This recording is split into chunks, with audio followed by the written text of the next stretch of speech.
She's a fighter for the American people, committed to our values, our hopes, our dreams, bringing joy back across our nation.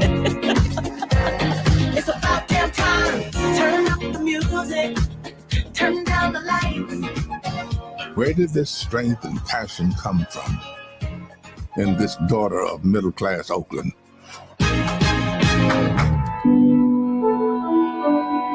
Well, it started with her parents, her mother, a South Asian scientist, and her father, a Black economist. They took her to civil rights marches and inspired her to pursue her dreams. After her parents divorced, she and her sister were raised by her mother with the help of friends and neighbors, attending Sunday school at the 23rd Avenue Church. We grew up in this wonderful, loving, supportive environment with caring adults and a lot of other kids. We were taken seriously as little people with opinions to be heard and to be defended. My mother was very well aware that she was raising two Black girls to be two Black women. Her mother saved up for 10 years to buy their first home and shared with Kamala the words and wisdom that remain her North Star to this day. Be a fighter for things that matter and don't be limited by what has always been.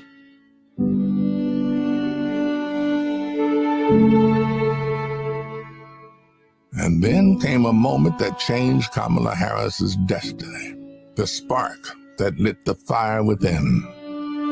When I was in high school, I had a best friend who I learned was being molested by her father.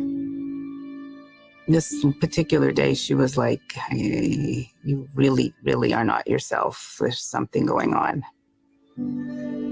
I said to her as soon as she told me, well, you have to come stay with us. As you get older, you really, really reflect on how pivotal that intervention was at that crucial point of my life. A big part of the reason I wanted to be a prosecutor was to protect people like her. And on her first day in court, she rose from her chair at the prosecutor's desk and said, Kamala Harris for the people. As a prosecutor, she put violent criminals and sexual predators in prison, leading to the highest conviction rate for serious and violent crime in 15 years. She punished polluters for making our communities unsafe and created Back on Track, a program for first-time low-level drug offenders that became a national model. About, yeah, you did commit a crime, accept it, own up to it, and then let's talk about what we can do to change the circumstances going forward. Lowering recidivism rates for nonviolent offenders from 54% to 10%, giving people the training they needed to find a job after their sentence. I know a success story. One of my good friends, Bruce, was facing 20 years, first-time offender, and he was able to get job training. He's home. He's trying to go to college. He has a girlfriend. He's living his life. He's a great kid. I remember being so struck by having a district attorney who cared both about justice, about safety and accountability, but figuring out how to stop that crime from happening again. She was one of the first pioneering minds to realize how important that is to the success of a community. Nobody had thought like that. It changed the whole entire makeup of criminal justice for the better.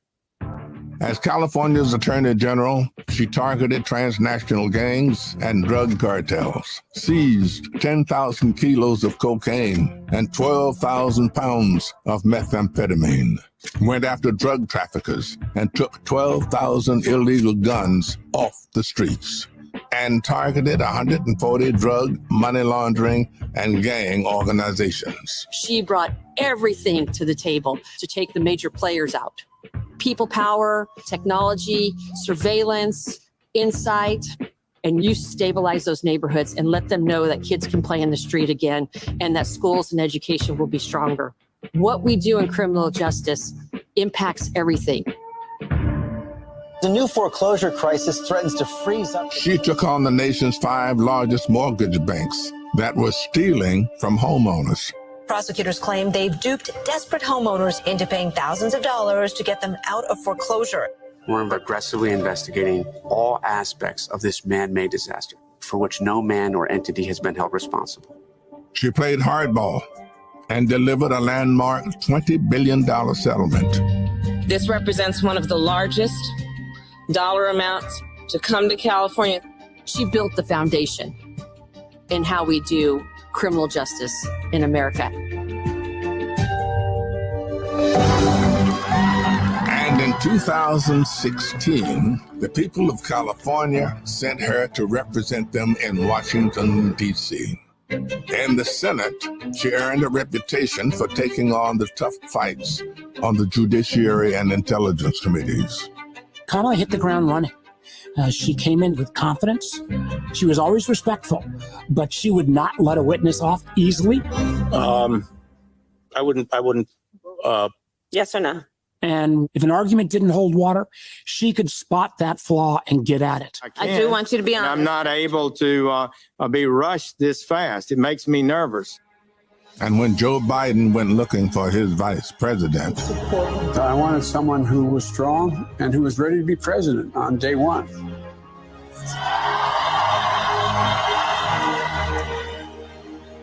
as vice president, she worked to cap insulin costs for seniors at $35, to replace lead pipes and provide clean water for communities and remove medical debt from credit reports. That gives you a little hope that I can pay off these other merchants and other things. And then once we're growing, we're actually growing. And that's all we want to see. She helped create 16 million jobs. The Biden-Harris bipartisan infrastructure bill has already created thousands of jobs for our members. The American middle class will always be at its strongest when the wages of the working class are at its highest. That is what the future looks like under a president, Kamala Harris. She fought to reduce the trauma of gun violence that has devastated our nation. How many of you guys as college students had to have a drill during high school or middle school or elementary school where you learned about how you need to hide in a closet or crouch in a corner in the event that there is a mass shooter roaming the hallways of your school? Look at that. Look at that. And she did more than talk the talk. She walked the walk, helping pass the first bipartisan legislation in 30 years to curb gun violence. So one thing I learned about working with Vice President Harris is she always stand on business.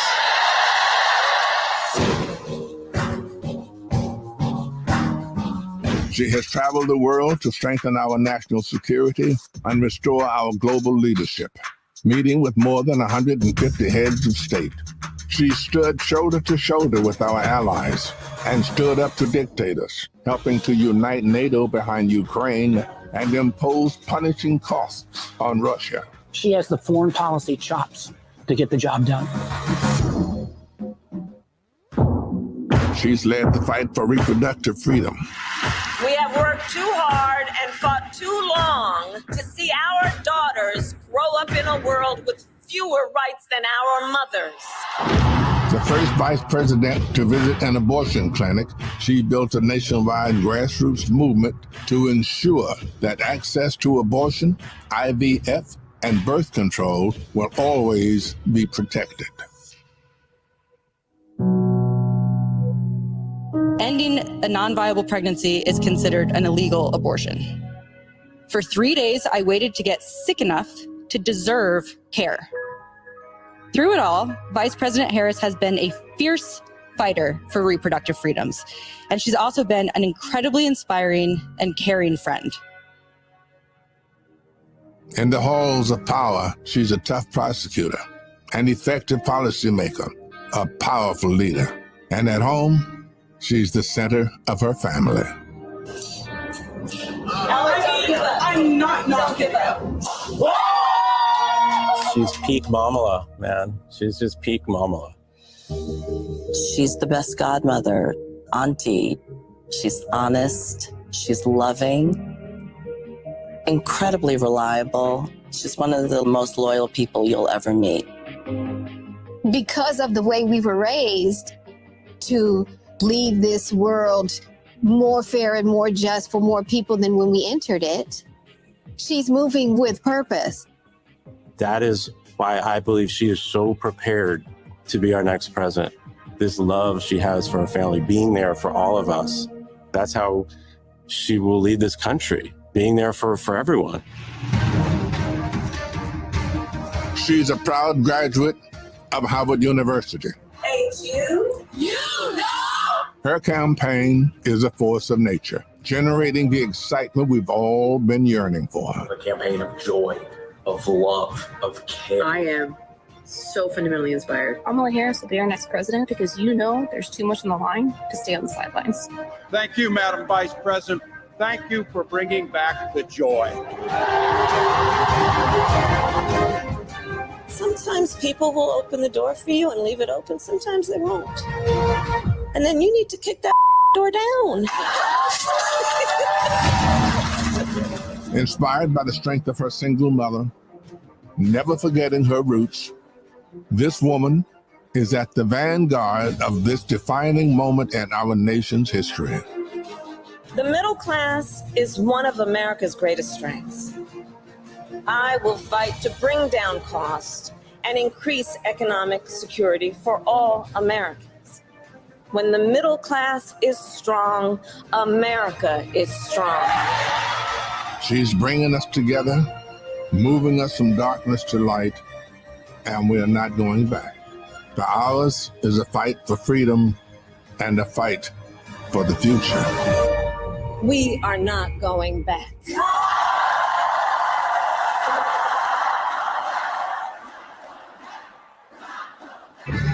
She's a protector, a strong voice for common sense, a leader for tomorrow, committed to healing our country, dedicated to doing the hard work to make us stronger. I now declare you spouses for life. Someone who truly understands the struggles of everyday Americans. Forged by the challenges of the past, ready for any challenge that may arise. Now is the time, America. The joy is back, the pride is back, the hope is back. She's doing the work. She's fighting for us. She's the new way forward, our way forward. She is the next president of the United States of America, Kamala Harris.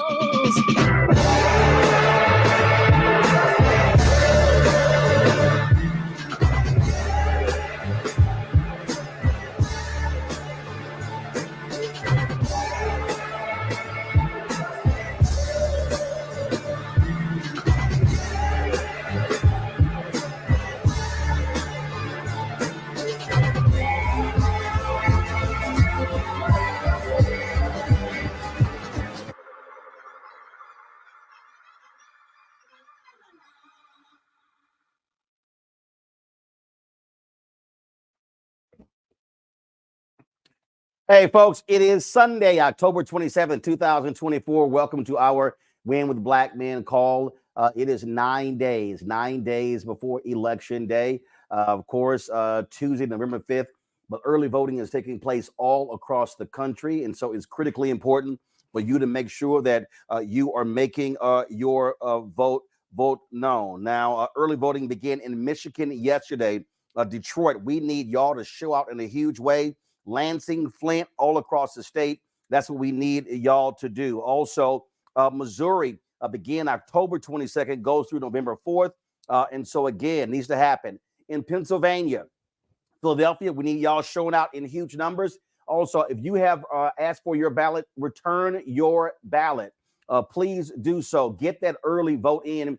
It is absolutely critical. And so we are going down to the wire. I was in Houston on Friday with the vice president. Massive rally in Houston. Some 30,000 people were there.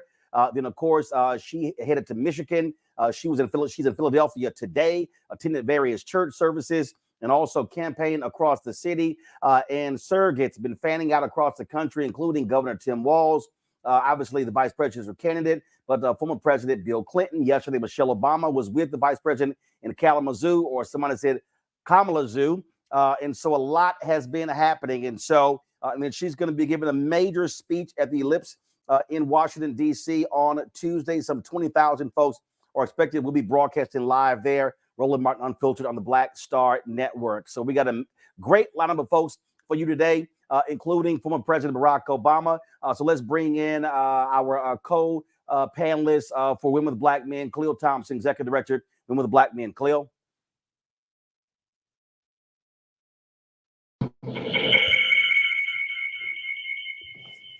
Great to be here, sir. Can you hear me okay?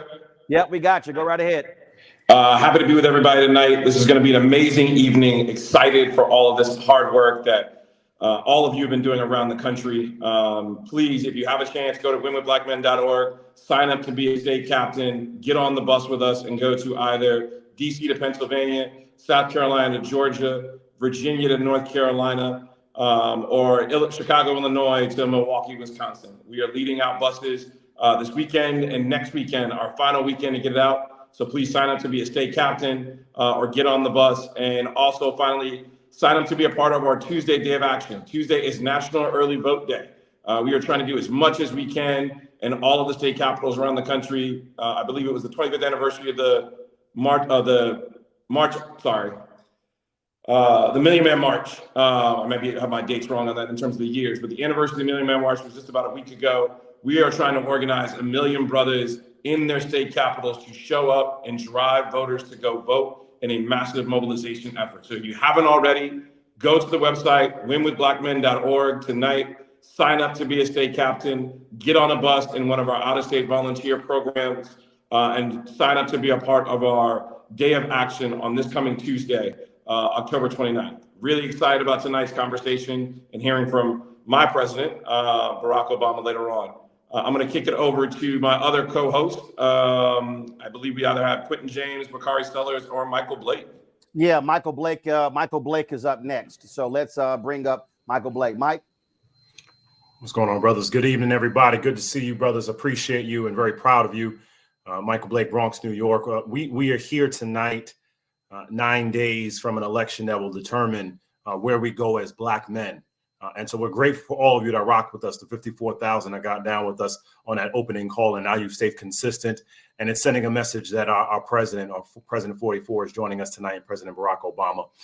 Very specific things. First and foremost, if there is any question you have about where to go vote, everybody, iwillvote.com, iwillvote.com, iwillvote.com. If there's any other question you have, go there so you can understand how you lock in, how you find out what's happening, in particular in these states. For example, in Michigan, you can vote straight ticket up and down on the front side, but you have to turn the ballot over on the back side so you can actually know about the state Supreme Court races happening there, like Kamala Harris Bolden. Or when you think about in North Carolina, where you have one state Supreme Court race and then 3 other judges as well, we need you to be involved in mobilizing in that particular way. So when you think about what's happening, iwillvote.com is a critical effort. Second, it is important for us to be thinking about voter protection all the time. Shout out to Meredith Horton, who is absolutely doing her thing all day, every day on the national level. We need everybody here. And so in particular in Georgia, I want to shout this out to Janelle Bechtel and the entire team down there. 888-730-5816. That's the Georgia voter protection line in particular, because I know there's been a lot of questions around that. 888-730-5816. For anyone that's having questions around Georgia in particular, because people have been asking and trying to understand about voter protection holistically. If you have questions around voter protection, brothers, doesn't matter what the question is, VO Pro volunteer at KamalaHarris.com. Again, VO Pro volunteer at KamalaHarris.com. We need you to be engaged so you can understand what's happening. Equally, there's a lot of organizations that are doing the work on the ground. When you think about all of us here on the line, of course, shout out to Women Black Men with Khalil, shout out to Collective with Quentin James, to Bakari Sellers doing his thing every day, all day on CNN, to Roland, who's been a blessing of Black Star Network, and what we do at Kairos Democracy Project. But you have other organizations that we want to make sure you support. When you're thinking about Mondale Robinson, when you think about Joe Paul, when you think about the team at Until Freedom, you think about Woke Vote, when you think about Black Church PAC, there are many organizations on the ground who need you, everybody. And so to that point, we're encouraging you to learn about and join us. We're doing a briefing tomorrow, 4:30 p.m. Eastern, around all the mis and disinformation that's being communicated around the country, so you can understand how organizations are preparing for that and will counter that.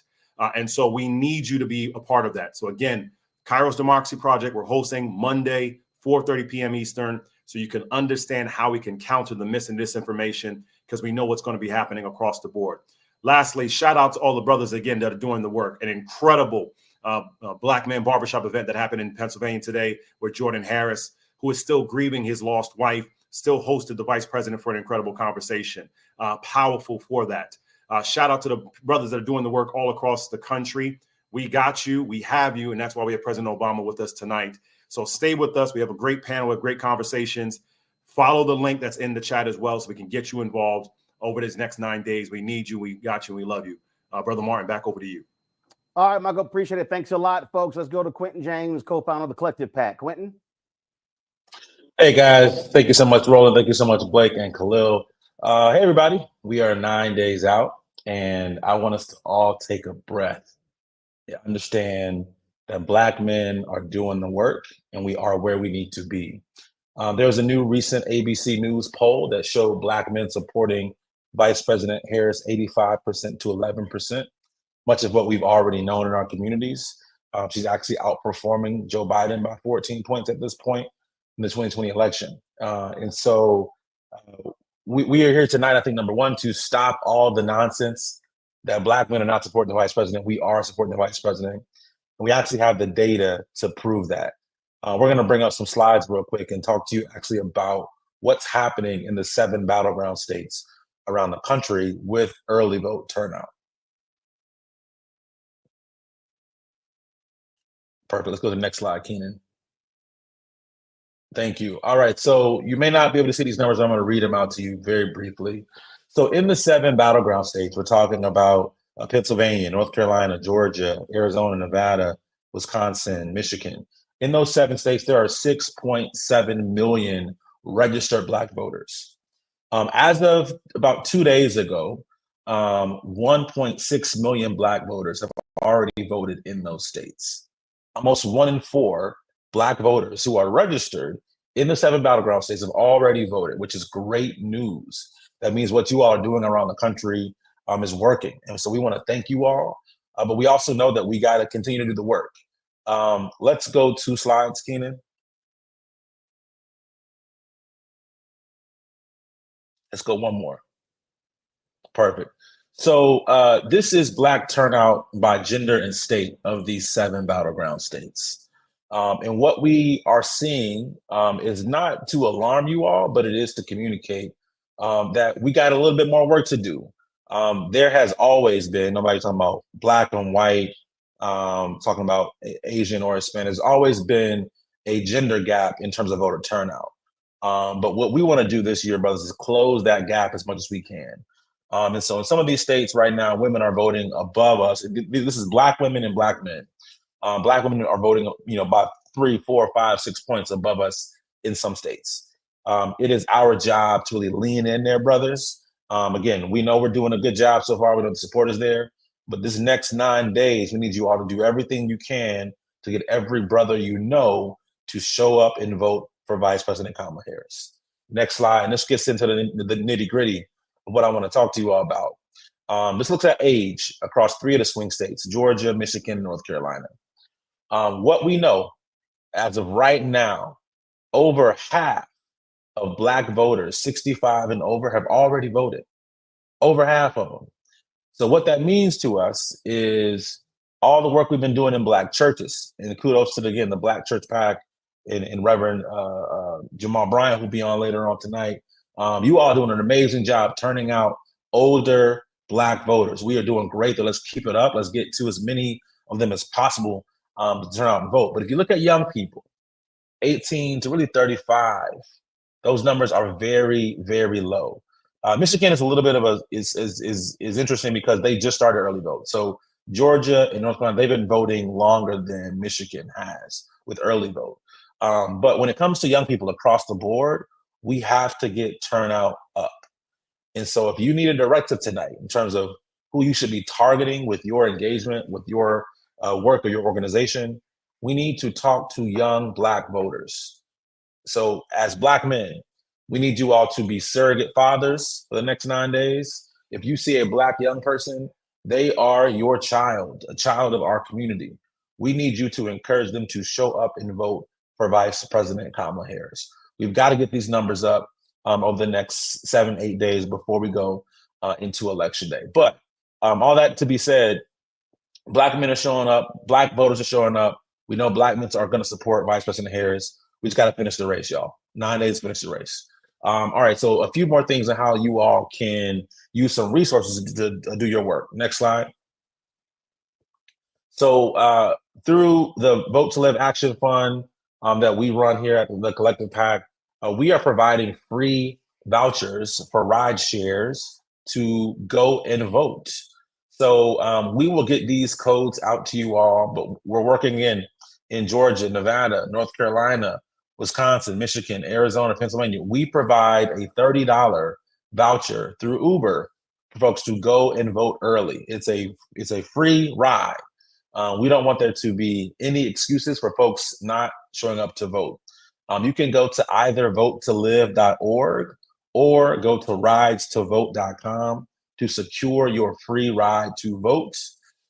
We don't want there to be any excuse. So yes, make sure every person you know, especially young people, that they use those ride codes to get a $30 Uber voucher to show up and vote early and on Election Day. And last slide, we are hiring up to 15,000 people as voting ambassadors. So if you live in the states of Arizona, Georgia, North Carolina, Michigan, or Pennsylvania, you can get paid up to $400 for simply spending about 2 or 3 hours organizing your friends and family online, on your own computer, on your own phone. You can go and sign up right now, rallyvotes.com/collective PAC, and make up to $400 for just a few hours of work organizing your family and friends online. We know that the most effective kind of way that we get information is from people that we trust. So we need you all to lean into, again, your friends, your family, your networks to get them out to vote. And we're going to pay you to do it. Again, we're hiring up to 15,000 people. So you don't got to just keep this one to yourself, y'all. Spread the word, rallyvotes.com/collective PAC. We want to hire everybody to make sure they get out their friends, family, and networks to join this work. And last but not least, as Michael said, we want to make sure everybody has everything that they need to go and vote. So this last slide just shows you, if you want to find out what's on your ballot, the actual offices or ballot initiatives that will be on your ballot, or find your polling site, or get a free ride to vote, go to votetolive.org, spread that word. We got everything there lined up for you to take care of what you need to take care of to make sure that we vote. So again, all right, you can take the slides off, Keenan. Thank you so much, Roland. We're good to go. All right, so appreciate it. Thanks a lot. So all speakers, please adhere to the time. We've got lots of folks literally over the next 2.5 hours who are speaking. And so please, and we're talking about 90 seconds, please, for speakers, because again, make your point, hit it, quit it, because we got to get to all of these speakers. Let's bring up Bakari Sellers, one of our co-hosts. Bakari.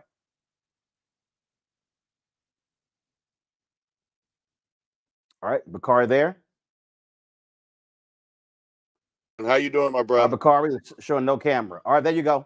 I'm here, brother. How are you all? Sorry about the darkness on my way to the airport. I'm going to be extremely brief. Shout out to Khalil, Mike Blake, Quentin James, and yourself, Roland, for helping us put this together. Brothers, I'm happy to be here with everybody. It's a big day when you have 44 joining the call. I'm in Philadelphia this week with another Black Men event. I'm in Arizona this week. I'm in Las Vegas, Nevada this week. We're doing everything we can do. So please, please, please, we see the numbers. The vice president is in extremely good spirits. She believes she's going to win this thing. I believe we're going to win this thing. Thank you all for joining is my message. Make sure you go out and vote. Grab a brother, be a surrogate father. Make sure these young brothers vote as well. Thanks, Roland. Bakar, certainly appreciate it. Stay safe on the road. All right, then. I like that. That was 40 seconds. Way to go. All right. Let's go to we're gonna start with a Kappa. Because he hosted vice president last week at New Birth Missionary Baptist Church. Women are wearing all of the pink there. Reverend Jamal Bryant out of Atlanta. He joins us right now. Shockingly, he doesn't have any crimson and cream on. Jamal, go right ahead. Thank you, and I'll take the rest of Bakar's time. I'm grateful. Gentlemen, never in the history of our democracy has the black men's vote have been more scrutinized, observed, and pondered. I am believing that black men can tilt this election. When you look at the list of endangered species, it goes from a tiger to a blue whale to an elephant to a panda to a cheetah. And the law says if you are an endangered species, it is illegal to harm them, to hurt them, to hunt them, to trap them, or to kill them. Black men are the only species in America that is unprotected. Top on that list is a black rhinoceros that is endangered. It's number 2. And the strange thing, brothers, about rhinoceros, it anatomically does not have what it takes to go backwards. It can only go forward. That's what the vice president is trying to do, is take black men forward. Over 1 million forgivable loans going forward. Giving mentorship for us to get a trade going forward. Access to capital for us to buy homes going forward. So, gentlemen, the revolution will not be televised. It's happening in the ballot box over the next 10 days. And so I want all of us to join forces together, black men, and let's elect a black woman. I believe that we can, and black men are going to make it happen. Thank you, Roland. Oh, man, a long time preacher actually got done in 1 minute and 27 seconds. Look at you. Won't he do it? Show up and show out. All right, Pastor Jamal Bryant, we certainly appreciate you joining us on the call. Let's now go to Robert Apong, who is with Win with Black Men. Robert, you're up.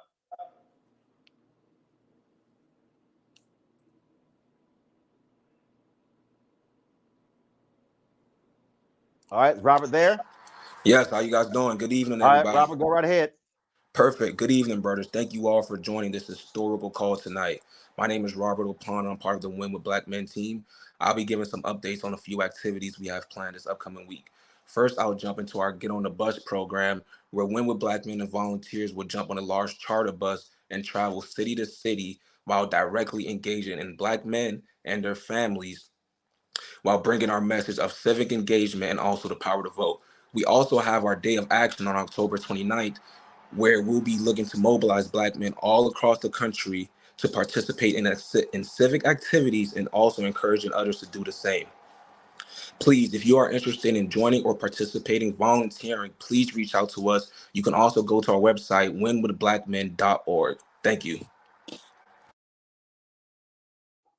All right, Robert, there you go. That's how you handle that. 48 seconds. Go ahead, handle your business.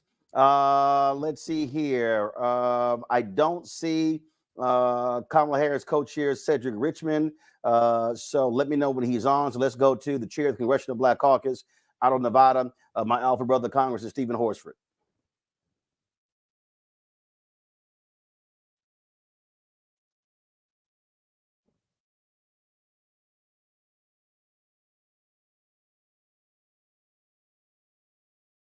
All right, there you go, Congressman. Go right ahead.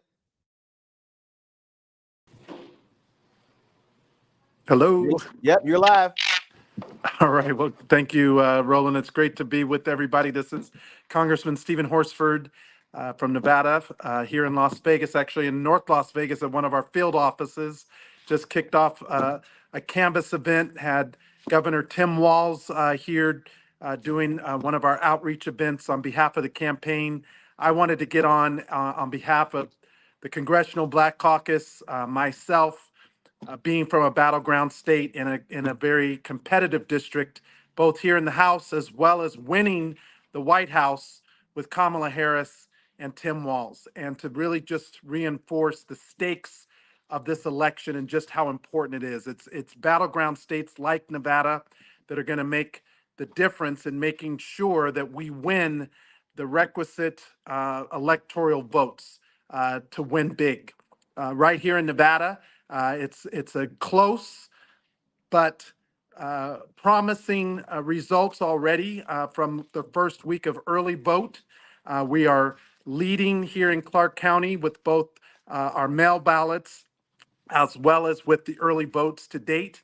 But there are still a lot of votes out that we are working to make sure come in here in the next week while early vote continues till November 3rd. But specifically when it comes to the issues of Black men, I'm proud that Vice President Kamala Harris has outlined a specific plan that speaks to us. From her National Health Equity Initiative that addresses the inequities of sickle cell as well as diabetes. These are issues that directly impact Black men and Black lives, and I'm excited that she's centering that issue.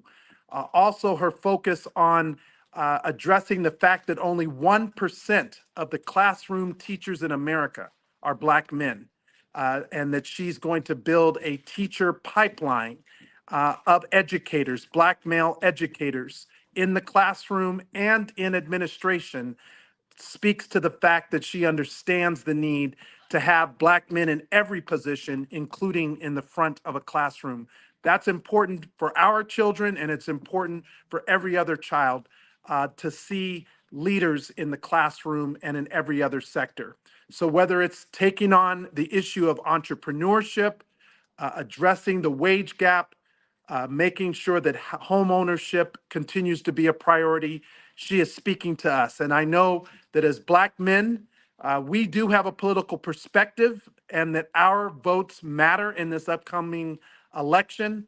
And that is why Win with Black Men and this call is so important. I want to thank you, Roland, Bakari, Michael Blake, and all of the organizers for making sure that our voices continue to be centered in this conversation, and to have President Barack Obama and others leading this cause also ensures that we are being counted in this upcoming election. So thank you to everyone who's doing their part in the coming days. We have 8 days and a wake up to make sure that we win, and I appreciate being on from the state of Nevada.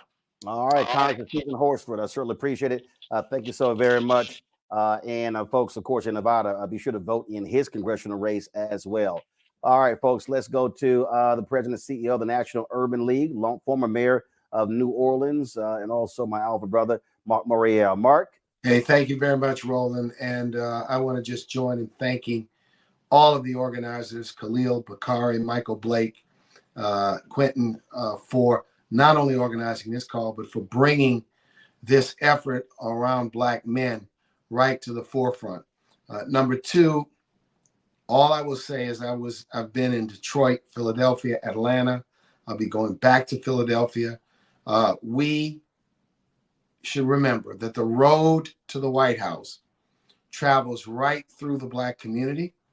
And Black men, we have the power to call the shot, to make a difference, to really, really determine who will win this election. And we've got to reaffirm our commitment and our support for Kamala Harris. Kamala Harris has paid her dues. Kamala Harris is ready to lead. I've heard some brothers say, is she strong enough? Yes, she is. Is she qualified? Yes, she is. Does she have a plan? Yes, she does. We need to debunk all of the misinformation and the disinformation about our candidacy, which is being placed in the community simply to create chaos and confusion and get us to take our eye off the prize. And the prize is to elect her. I also just want to, in closing, encourage us to, in the days that come, to one, encourage everyone to have a plan to vote everything up and down the ticket. Please reinforce that. And number three, let's all take 5 people with us. By that, I mean, take responsibility to ensure that 5 people in your circle also vote and participate in this election. We have a chance to make history yet again. But more importantly than that, we have a chance to save American democracy. Let's not miss this opportunity. Black men, we must lead. Thank you, Roland. All right, Mark, we certainly appreciate it. Thank you so very much. Is Damon Hewitt there, Lawrence Committee for Civil Rights under law? Do we have Damon there? We're waiting on a couple of folks. In about 4 minutes. In about 4 minutes, we'll be hearing from former President Barack Obama. Keenan, let's do this here. Of course, Donald Trump has made all sorts of critical comments about cities that where African Americans have significant population, and the Harris campaign has been hitting back. She was in Philadelphia today. Keenan, let's roll the ad the Harris campaign dropped.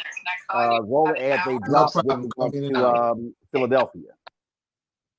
Philly Tough is different. They insult us. Bad things happen in Philadelphia. Bad things. They don't like us. We don't care. Because here's the thing that people like Donald Trump don't understand. We're Philly. F***ing Philly. And when you fight us, we fight back. From 1776 to 4th and 26th. So go ahead. Talk whatever you want, Donald. We're voting soon. And when it comes to freedom, Philly's undefeated. All right then. And so that's a tough one there. Look, now we've been telling y'all in Detroit, y'all got to do y'all part.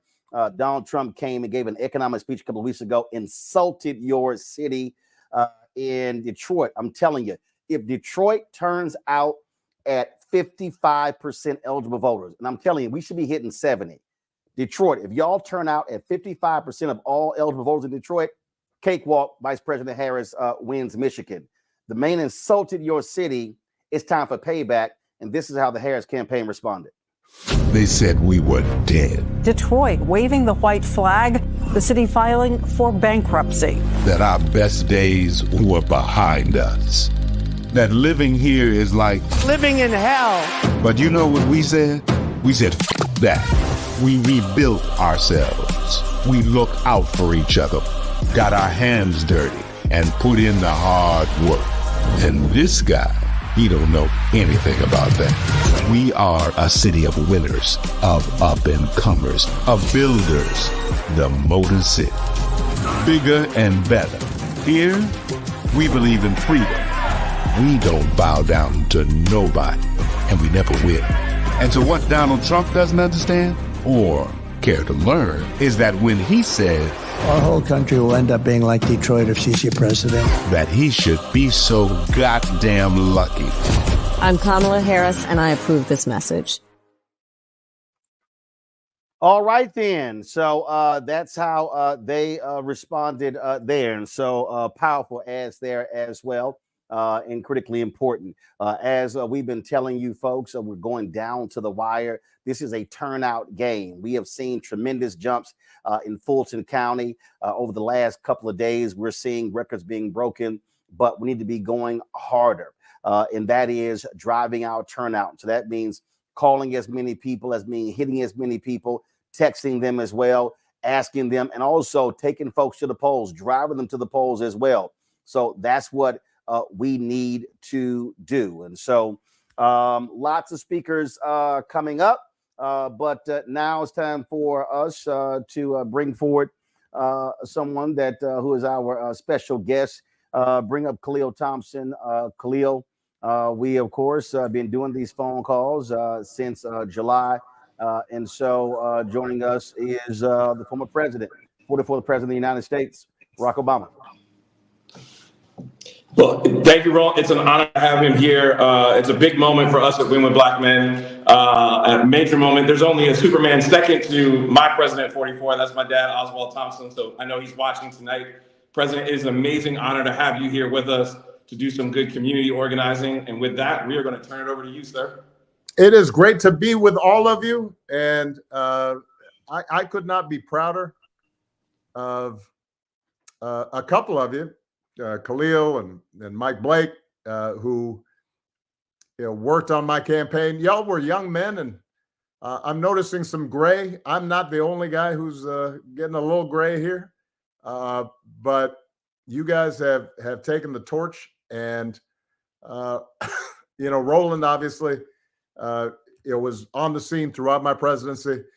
To see what all of you have organized, to see the hundreds of thousands of African-American men who you have activated, mobilized, connected, lifted up, to see the concrete work that is being done at the grassroots level, to educate folks on the issues, to raise money, to register people. I could not be prouder. And it is a testament not only to your skills and your commitment to making sure that our democracy works for us and our communities and our people, but it's also a testament to the fact that there are a lot of brothers out there who want to get involved, and if given the opportunity and given a direction, are ready to roll up their sleeves and make things happen. Look, I know y'all have been on, continuously over the course of this campaign. I don't have to tell you that this is going to be a very tight election.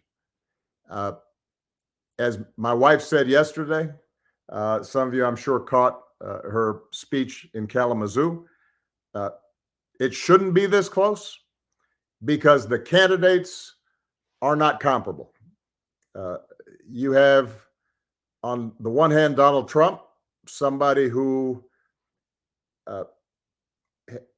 as president of the United States, showed contempt for huge sections of the country, who did not, show the capacity to move legislation that actually helped ordinary people. Somebody who botched the response to the pandemic in ways that were profoundly costly to not just our communities, but communities all across America. And somebody whose main motivation seems to be his ego and his money and his status, and whose politics is basically focused on how do we divide people between us, meaning people like him or people who support him, and them, everybody else. And that kind of divisive politics, look, there's a long history of that in America, but it's not the kind of politics that moves things forward. It's not the kind of politics that creates jobs or helps people afford the rent or provides young people with a quality education or moves the country forward in terms of building and adapting to this future economy and providing people the skills they need to compete. So that's their nominee. And on the other side, you've got Kamala Harris, who at every stage has shown herself to be a champion of ordinary people, who works to provide a voice for folks who need it, who has displayed consistent excellence at every level, from being a district attorney to being a attorney general of California, to being a U.S. senator, and now to being vice president. She is as qualified as any presidential nominee that we've ever seen. And her message is directly focused on the challenges that we face as Black men and that our communities face and that America faces. She has very concrete ideas in terms of how do we bring down prices and costs. She has very concrete ideas, building 3 million new homes to help make housing more affordable and to help first-time home buyers have the down payment they need in order to be able to move into a new home and get that piece of the American dream. She's focused on entrepreneurship. And, as I'm sure all of you have spoken about, the time has passed where people are looking for something for free. They want something of their own, something they can build. And the opportunity for them to get $20,000 or $30,000 to start up a business, to be able to work hard and ultimately not only help their families, but help their communities by building wealth and building investment opportunities and creating the kinds of Black-owned businesses that can succeed. That is the kind of agenda that she's got. And she has run an outstanding campaign over these last 3 months. But it's still going to be tight. And it's going to be tight in a handful of states. And a fraction of voters, 1%, 2%, 3%, a few thousand votes in a few counties in North Carolina or Georgia or Pennsylvania or Michigan or Wisconsin or Nevada or Arizona. That's going to determine whether or not we've got the kind of country that understands and believes and cares about our communities, or a government that dismisses it and disregards it and sees us as an afterthought. Now, a couple of things I wanted to just add to this, because I've been traveling all across the country. I've been getting a chance to meet folks, talk to brothers, see what's on their minds. And a couple of things that I've heard. Number one is, understandably, a lot of our folks are concerned about the economy. And they say, you know what? I've got memories that those first couple of years of Donald Trump's presidency, the economy was pretty good. Well, they're right about that. What they don't seem to understand, and I think it's important for everybody who is listening to help explain to people, is that the economy was good Donald Trump's first 2 years because it was my economy. I had spent 8 years previously, and Roland remembers this, and Michael and Khalil and others, you guys remember, when we came in, we had a crisis on our hands of unprecedented magnitude. And we dug ourselves out of the hole that had been caused by a Republican presidency and lax regulation of Wall Street. And we put the auto industry back on track. We stabilized the financial system. And we had 75 months of straight job growth when I turned the economy over to Donald Trump. That was not his doing. That was our doing. The only thing he did was to cut taxes for folks who didn't need it, for billionaires and gazillionaires. And that is what he's now trying to claim credit for. All he did was drive up the deficit and make rich people richer. It didn't help us. So that's point number one. And I just want to make sure that people understand that so that they don't have some hazy memory about that. Second thing I hear folks say is, well, during the pandemic, Trump sent us a check. You know what? First of all, it was Congress and Democrats and Republicans who sent you a check. Just like Joe Biden, working with Congress, sent you a check during the pandemic, emergency relief, just like I sent emergency relief to people during the Great Recession when I first came into office. The difference is that Joe Biden and I did not put our names on the check. So do not think that somehow because you got a check from Donald Trump, quote unquote, during the pandemic, that somehow that's something special that he did. And that justifies you giving him his vote.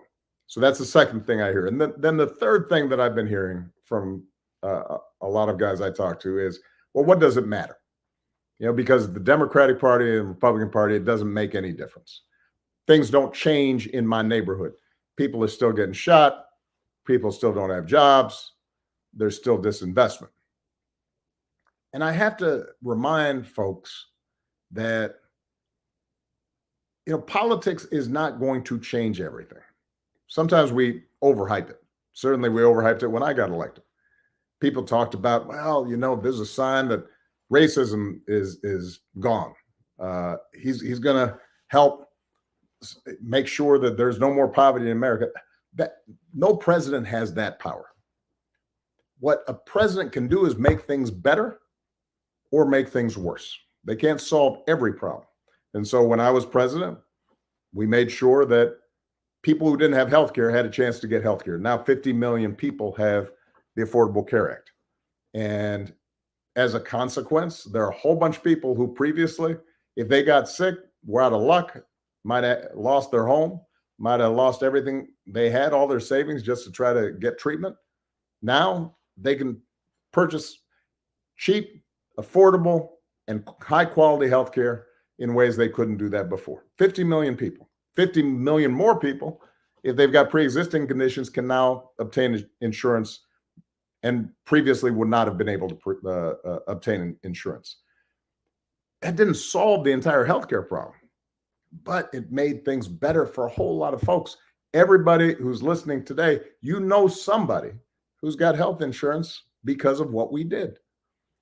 So in the same way that Obamacare made a difference, what Kamala and Joe Biden did on making insulin cheaper, capping the cost at $35 or 50 prescription drugs, capping that because now the government's negotiating prices. That means your grandmother, your father, your mother are able to afford health insurance that, or afford prescription drugs that they might not have otherwise been able to obtain. And they're better for it. Their lives have improved. It didn't solve all the problems in the healthcare system, but it made things better. And that's how politics works. The flip side is it can make things, a bad president can make things worse. I mentioned the pandemic and COVID. America had a 60% worse death rate than Canada. And over 1 million people died in America. So about 600,000 people died disproportionately, by the way, African-American or Latino, that didn't necessarily need to die if we had had a better response. And I put together a playbook for how to deal with pandemics 3 years before the pandemic happened. And I handed it over to Donald Trump. And he basically ignored it.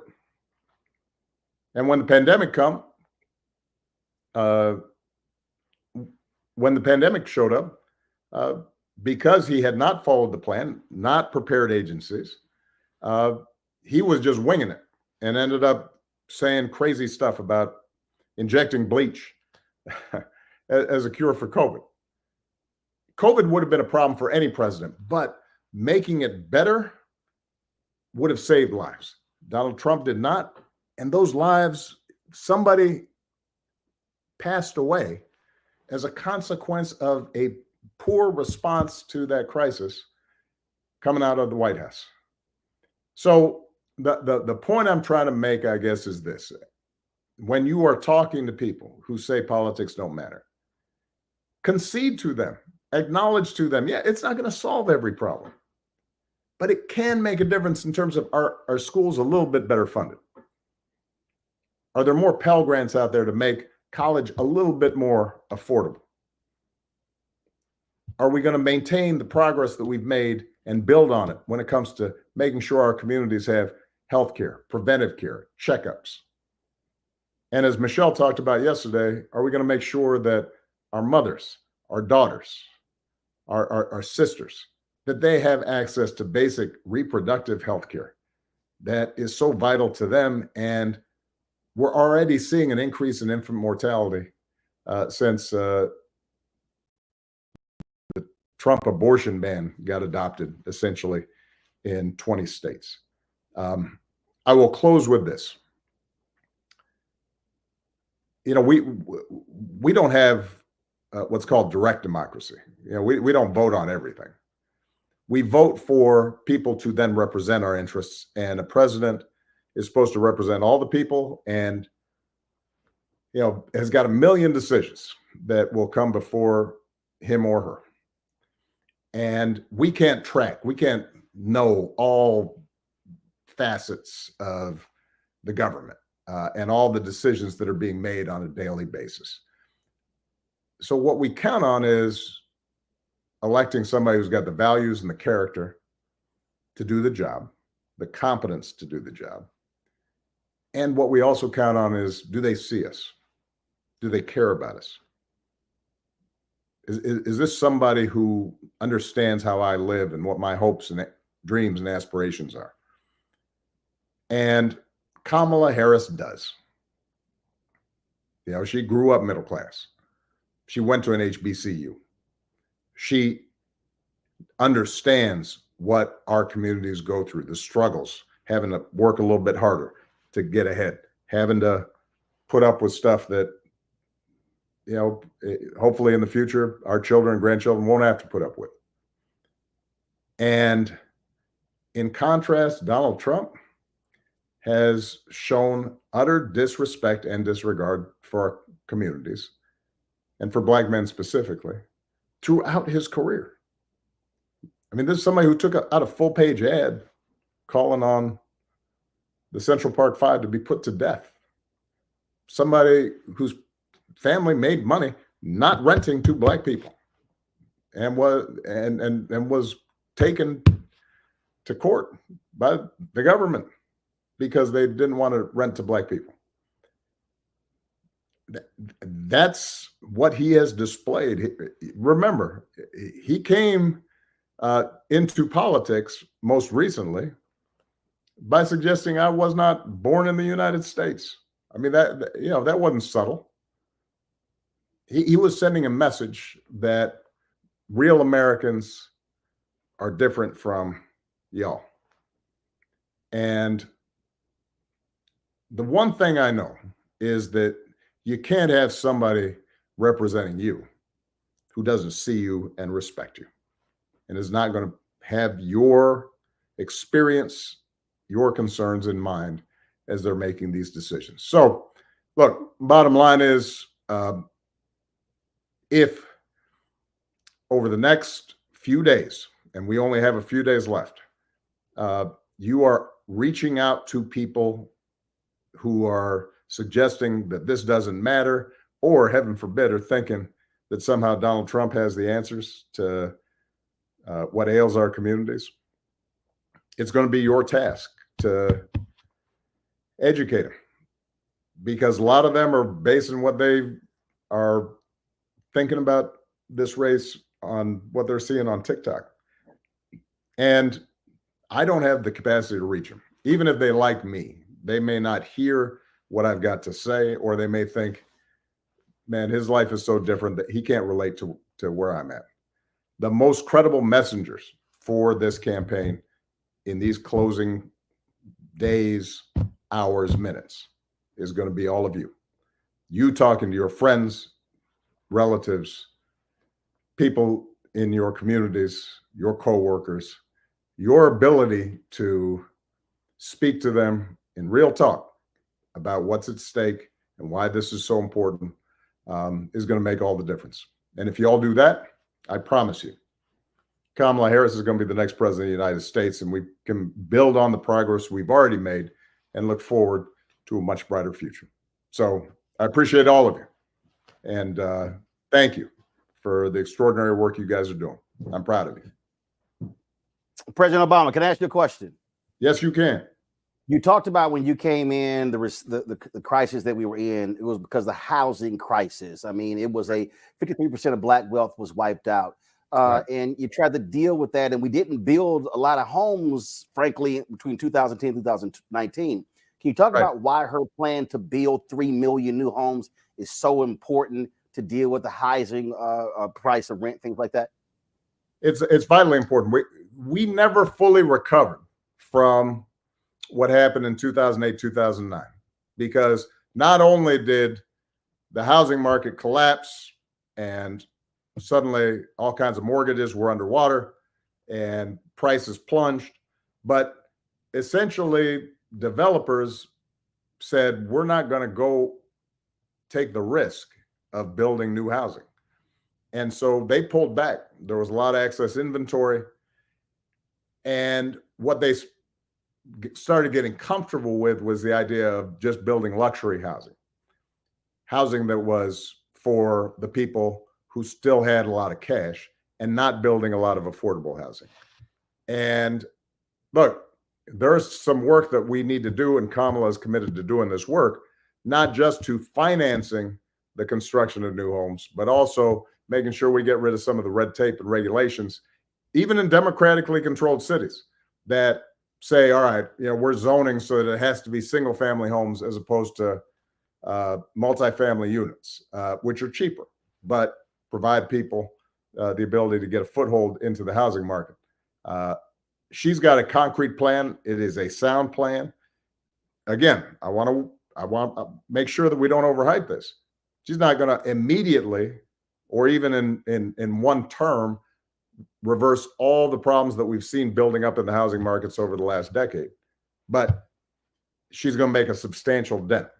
And that is the kind of initiatives that we're going to need to make in order for our communities to have the same opportunity for owning their own home and building and accumulating wealth as other communities are able to do. You also had to grapple with issues dealing with police and shootings. And you talked about Donald Trump's record. I mean, here's somebody who is openly saying he wants to give police 100% immunity. He wants to bring back stop and frisk. And he wants to let cops loose for a week that he says will fix all the problems. That should be dangerous to any black man out there, whether you are low income, working class, middle class, upper income. That's scary. Well, you remember what was Stevie Wonder's song? You can't cash in your face. So, that's something that impacts everybody. And again, most criminal law is dealt with at the state levels. The vast majority of people who are incarcerated under state law.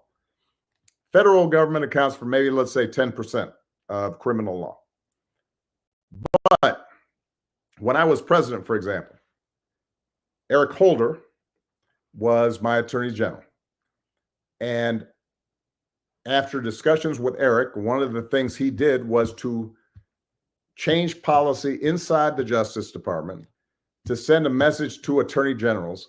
You will not be rewarded simply for getting the maximum sentence on nonviolent drug offenses. You will be rewarded for getting the fair and proportional sentence. And that was a system-wide change in policy. And it's one of the reasons why during the course of my presidency, we saw a drop in the federal prison population at the same time as we saw a drop in crime, right? So the president can set a tone. And the tone I tried to set was not to say that police were somehow always wrong. The vast majority of police are trying to do a tough job. And a lot of our communities are under-policed and need more police, but they need police that are partners with the community, that know the local businesses, that know parents, know the schools, know the kids, can distinguish between somebody who is actually trying to create a danger for that community and a kid who's just wearing a hoodie. And, there are a whole range of strategies in which the federal government can work with state and local and municipal governments to try to continue to improve the building of trust between our communities and police departments, to help make sure that there's funding there to train police so that they can do a job that will keep them safe, as well as make sure that everybody is focused on stopping crime and not just resorting to stereotypes. That can be done, but it's sure not going to be done by Donald Trump. It's going to be done by somebody like Kamala Harris, who has experience as a prosecutor, but also understands that our criminal justice system works best and our communities are safest when people can reliably count on making sure that the criminal justice system is not subject to any kind of racial bias. And that's a big task. We're not going to do it again in the first year or 2 or 5, but we can get started moving on the right direction. So listen, I just want to thank everybody who's been involved. Roland, I appreciate you, man. Thank you, Khalil. Thank Thank you, Michael. Quinn, everybody who's been involved, everybody who's out there, let's make sure to get to work. We got a few days left, and there, there's nothing that we can't do for 10 days. Us putting everything we got into it. The day after, our communities and this country is going to feel better if we understand that we're moving forward with Kamala Harris and Tim Walz, as opposed to if we wake up and now we're hearing more of the crazy talk coming out of a Donald Trump and J.D. Vance and the entire crew of people that they've now surrounded themselves with. My understanding, they were in Madison Square Garden today, and some of the stuff they were talking about gives you some indication of the kinds of divisive politics that they represent. That's not what this country needs. That's not going to help people pay the bills, raise their families, make sure their kids got a bright future. Kamala and Tim, they're going to put us on the right track. All right. Love you guys. Appreciate you. Thanks a lot. Khalil? Khalil, you're on mute, Khalil. I think the president go. said it best. I'm going to kick it back over to you to keep us going. But as a fellow former skinny kid with a funny name, I know it was really exciting to have him on tonight. I hope everybody took the message. If you haven't had a chance, you can go to winwithblackmen.org, donate to support the amazing work that we're doing as we're engaging young brothers and brothers throughout our entire communities, whether you're on the East Coast, the Midwest, the Southeast, or the West Coast, or the Southwest or the West Coast. Please sign up to get on a bus to go knock on doors in some of these battleground states that we have. Sign up to be a state captain on our day of action this coming Tuesday and the following weekend. This coming Tuesday is National Early Vote Day. Again, continue to donate. We all love that movie. We love the money that jingles, but we appreciate the money that folds. And then if you haven't had a chance, click on our newly launched store. You can get your Win with Black Men t-shirt tonight or your hoodie. Would love to have everybody rocking it and wear it in these final 10 days. Roland, I kick it over to you to get up our Derek Johnson, who I think is next. Yep. There you go, Khalil. We surely appreciate it. We thank former President Barack Obama for his comments, also for answering those questions. And again, those are critical issues that we have to understand that has a direct impact on African Americans and Black men in particular. Joining us right now is the president and CEO of the NAACP, Derek Johnson. He is here speaking in his personal capacity. And so, Derek, welcome. Thank you, Roland. Thank you, Khalil, Quentin, Michael. Now, let's be clear. In these last 10 days, we must make the case.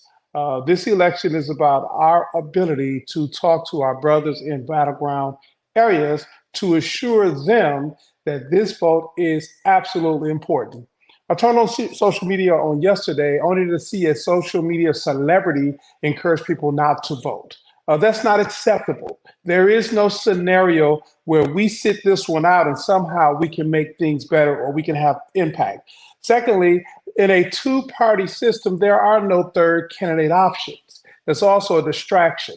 And if anyone who is encouraged you to vote for a third candidate option, question that individual, because in this long-term game of chess, every vote matters and we must be in the game or we will be taken out as a community. As African Americans, what has always allowed us to succeed is a community-centric approach where every individual can see their power, their agency, their ability to make change. And this is that moment, whether you're in Milwaukee, Detroit, Philadelphia, Pittsburgh, Charlotte, anywhere in North Carolina, or in the state of Georgia, the Black vote will matter. It is incumbent upon us to turn it out. So thank you all for organizing in this moment, and be clear, all of the conspiracy theories, tell people the only conspiracy that's on the table is called Project 2025. There's only one candidate that's supporting it, and there's another candidate that's fighting it, and we must stand united to ensure that we have the future that we must all invest in. Peace and power. All right, then. Derek got close to passing Jamal Bryant. He knocked it out in a minute and 34 seconds. All right, then. That's how you're supposed to do it. Derek, we appreciate it. Thanks a lot. Damon Hewitt, is the leader of the largest committee for civil rights under law. They've been one of the civil rights groups, legal groups out there fighting battles in the courts. He's my alpha brother. Derek Damon, come on up with welcome to the Win with Black Men call. Well, thank you, Roland. Look, I'm here in my individual capacity as a black man, and I'm here to tell folks something that you and I know from my fraternity and so many other fraternities know as well. We know about excuses. We know what those are. Excuses are tools of incompetence. They build monuments of nothingness, and those who specialize in them or who use them seldom specialize in anything else. This is not a time for excuses. This is a time to mobilize. And so when we think about understanding what the assignment is right now, everybody says the assignment is vote, but I'm going to give you a +1. If you don't bring somebody with you to vote, if you don't have your whole family voting, if you don't have your neighborhood voting, if you don't have your community voting, then the job will not be accomplished. There will be no pat on the back for one individual. This is about what we can do as multitudes. And so anything about, well, I had to do this, I had to pick up the kids, I had to go somewhere, there's no excuses. Early voting is starting now in so many states. You heard Brother Khalil say National Early Voting Day is on Tuesday. That's when I'm going to go vote in my community. And so we have to make sure that each one can teach one and each one reach one. That's the only way we're going to get across this finish line. Do not let them win. And by them, I'm not talking even about a party or a candidate. I'm talking about the people who are trying to take away your right to vote and our ability to defend that right. Don't let them win. Make your plan, cast your vote, and make sure you bring other people too. That's what I'm talking about, Frat. 1 minute and 29 seconds. When I tell y'all 90 seconds, y'all are abiding by the rules. Damon Hewitt, I appreciate it, my brother. Thank you so very much, Frat. Thanks a bunch. Again, folks, we've got a number of people here on the call. So I want to go to some additional folks here. Lots we want to talk about here as well. And so here joining us with Harris for President is Trey Baker. Trey Baker, let's pull Trey on up. I'm looking for him right here. We got Trey here in the green room. Please let me know. I'm looking for him. I don't see Trey. I know Trey was in the green room earlier. So if we could actually bring Trey in, some of y'all who are in the green room, folks, we want to get to you, but again, yet we got other folks who we're waiting to get to, and so please, we got to free up some room here. Let me do this here. Let me go to Michigan, Lieutenant Governor Garland Gilchrist. Lieutenant Governor, let's bring Lieutenant Governor up. Glad to have you here. Let me ask you this here. I keep saying this here. Every vote in Michigan matters, but I keep saying if Detroit votes its numbers, if Detroit hits 50, 55, 60% turnout, it is game, set, match. And so what do you tell the folks who are just still sort of waffling whether they want to vote? Roland and my brothers and women, black men, first of all, it's good to be back with you. Thank you for standing tall for all of us across America. You know, look, everybody has a role to play to make sure we win. And black men, we have an important one. And the country, the world is dependent on us. And my message to black men, my brothers in Detroit and in all the places where black folks live across Michigan is very simple. It's that we need you. We see you, and that your power is the power that we need in order for us to win. I'm encouraging brothers to step into that power. I know that, you know, we all have a vision for the community that we want, and that we need to do everything in our power to go get that, to go make it true. And that voting needs to be a tool in our toolbox that we take to do this work so that we can win. And I've seen brothers respond to that kind of message more than anything else, saying that we need you, that we cannot win without you, and that whatever your question is, voting will help you get closer to that answer. And I know that when our brothers show up and vote, they're going to vote the right way. The overwhelming majority of them are going to vote for Kamala Harris and Tim Walz. And I've been really proud to see, you know, how the campaign is stepping up investments, you know, certainly rolling. I'm spending my time, I'm doing 2, 3, 4 volunteer mobilization events every single day, moving 30, 60, 90 volunteers at a time to get people to go have these conversations that can help people make that choice to step into their power. And I've seen brothers respond in a really amazing way in these days. So I think we need to make sure that we own that narrative. I also want to share that just yesterday I was in Kalamazoo, Michigan, which is in the southwest corner of our state, a place where we have an important Black population as well. And First Lady Michelle Obama was there, and she actually spent a lot of time during her remarks speaking directly to men about the importance of the role that we have to play in being protectors of our sisters when it comes to reproductive freedom. And in Michigan, Black men overwhelmingly voted to support a reproductive freedom ballot initiative 2 years ago. And I expect brothers are going to show up for a whole host of reasons, but she made a really compelling argument about why that was important as well. So I just appreciate that everybody's focused on Michigan, because the people of Michigan and the Black men of Michigan are part of the solution and part of the victory. We're not a problem to be solved. We are the solution and the problem solvers. And so as long as folks keep that kind of energy, that's going to motivate brothers to show up, stand tall, and to vote like our future is ours to make. All right, then, Lieutenant Governor Garland Gilchrist of Michigan, we surely appreciate it. Thank you so very much for all of your work. Thanks a bunch. Thank you. Thank you. Let's go to Trey Baker. Trey Baker is working with the Harris for President campaign and working specifically on driving brothers to the polls. Trey, take it away. Roland, appreciate you having us on once again. And, one, I'm so happy to be here. I'm so happy to so many brothers who are consistently involved in this movement. Just a couple of things to say here. One, our efforts are working out here. Across the country, people are going out and early voting. We are in hundreds of churches in our Souls to the Polls program. I was speaking to a church just today in Atlanta, and the pastor asked everybody to raise their hands if they had gone and early voted, and a grand majority of the church, 90% of the folks sitting there, had raised their hands saying that they had gone out and early voted already. These calls, the Souls to the Polls programs, the small business initiatives that are going on, the economic freedom talks, the economic opportunity policy that went out, all of those things are working. But we have to pivot and make sure we continue our efforts over these last 9 days to get the vote out. And so my call to the brothers on this call is to take the next step with everything that you're doing. These calls are great. We're going to be on these calls. Brothers who are about it are going to be on these calls. We have to take that next step to go out and make sure that the disaffected voters, the people who didn't vote last time, the people who don't see themselves in some of these policies and some of these things, show them where they fit in, show them how this is for them, and bring them along with you. And so that's my call for everybody tonight.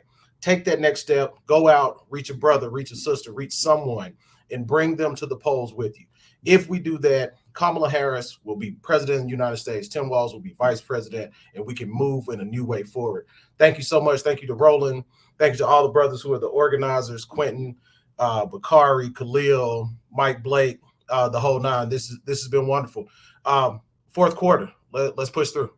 All right, Trey, we surely appreciate it. Thank you so very much. Let's go to North Carolina, John Easterling III.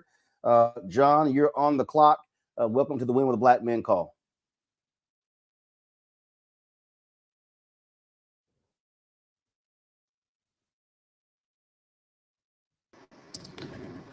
Brother Roland, it's so good to be here with you, and thank you again for this opportunity. North Carolina is so important to us right now. I'm actually traveling across the state, going to another event, getting ready for tomorrow. But we're seeing that importance of North Carolina. Congressional Black Caucus has done this bus tour going through those historic communities all across eastern North Carolina. Having President Obama on the call just a few moments ago, he showed us in 2008 that this state can be won by a Democrat on the national and federal ticket simply by us staying involved, staying engaged, and turning out voters, those Black voters in eastern North Carolina. So today I hit 7, 8 churches with members of the Congressional Black Caucus all throughout eastern North Carolina. And as we come down to the wire, one of the things I do know is that we don't have a lot of time left. We don't have a lot of resources left. And as a Black Baptist pastor, I'm reminded that when David went against Goliath, all he had was just a slingshot. When Moses went to the Red Sea, all he had was what he had in his hand was his rod. And so in these last few moments, Brother Roland, what we have to do, not just North Carolina, but all battleground states, with whatever little time we have left, whatever little resources we have left, we just have to do what they did, use what's in our hand, and continue to stretch it out. So thank you for this time, and I greatly appreciate it. All right, then. I certainly appreciate it. Thank you so very much. Let's go to Georgia, a crucial battleground state. And my next guest, Delulupe Olasanye. Hope I pronounced it right. Let me know if I did not. Are you there? There we go. You're on mute, Doc. You're on mute. Thank you, Roland, and thank you to all the organizers of the call. I really appreciate y'all giving me a little bit of time. Look, in Battleground, Georgia, this is the rumble in the jungle. We're in the 15th round. Prize Fighter has done everything that they need to do, and we're just trying to execute. So 2.7 million people across the state of Georgia have already voted. That is a historic number. We are far outpacing our 2020 turnout numbers. If that holds, some 4.5 million people will cast their votes before Election Day, which is really, really incredible. I will tell you that the Republicans are voting too. They're voting early. And so, this race is ultimately going to be what I thought it was going to be when I took this job as executive director of the state party about 1.5 years ago. It's a coin flip. We expect, even if we get everything right, we're going to win by a handful of votes per precinct across the state of Georgia. So over the course of the next 9 days, we are doing everything we possibly can to make sure that we turn out every single vote. And I'll tell you exactly how I think this is going to play out here in Georgia. Over the course of the next week, as early vote shuts down here, and Friday is the last day to early vote. So if you're in Georgia and you haven't cast a vote, you have up until Friday to do that early. But if we get on the other side of Friday, I think it just becomes a turnout game. So I'm doing everything I can in my power as executive director of the party. I know we've seen a ton of activity here in the state. We've had surrogates here in and out all the time. We expect that to continue. The energy is high, and I believe we will win this race here in Georgia. And when we do that, we're going to deal a very serious blow to Donald Trump and J.D. Vance and their electoral vote strategy. So I'm really grateful for everybody trying to help and do everything they can to pour into us here in Georgia. We're going to win this thing. In 2020, people counted us out. They didn't think that we could do it. We did. In 2022, they didn't think we could repeat it again. We did. Atlanta and Georgia influences everything, and we're getting ready to do it again here with your support. So brothers, please, please, please make sure that you show up to vote. Make sure that you grab somebody, 2, 3 people you love, and people you have to love. Make sure that they turn out to vote as well. And I appreciate everybody for all they're doing. Thank you, Roland. All right. We surely appreciate it. Thanks a bunch. All right, folks. Pennsylvania, another crucial battleground state. Philly, we need y'all to show up and show out again. If Black folk, if we actually hit 70% of eligible Black voters, we win. We sweep races all across the board. Our next guest knows that. Joining us is Pennsylvania State Representative Malcolm Kenyatta. Malcolm, welcome to the Win with Black Men call. Roland, happy to be with you, and I'll just say this. Our friend Kev just said something that's important. This election is really about the people that we love, the people that we love best in the world, and the futures we know that they deserve. I mean, right now you have Donald Trump doing, I don't know if Klan rally does it justice, what he is doing right now in New York. He makes it clear every single day that not only does he not give a damn about us, but he thinks that we are so dumb and as delusional as him to not remember his record, to not understand his rhetoric and what it would mean for Black men and for the people that we love. Listen, I'm the only Black man running statewide right now in Pennsylvania, and I'll tell you, the Commonwealth is ready. Folks are ready to show up. They're ready to vote. And we're so happy to have the vice president here at a barbershop, at church, everywhere, talking about what's at stake in this election. So for these next 9 days, you just fight as hard as you love the people in your life who cannot survive, who do not need another 4 years of Donald Trump, but who do need Kamala Harris's investments in small businesses, who do need her understanding of the power of housing, who do need a leader that actually cares about us in our communities. Nobody loves Black men more than Black women. And we have a chance to show up in a bit.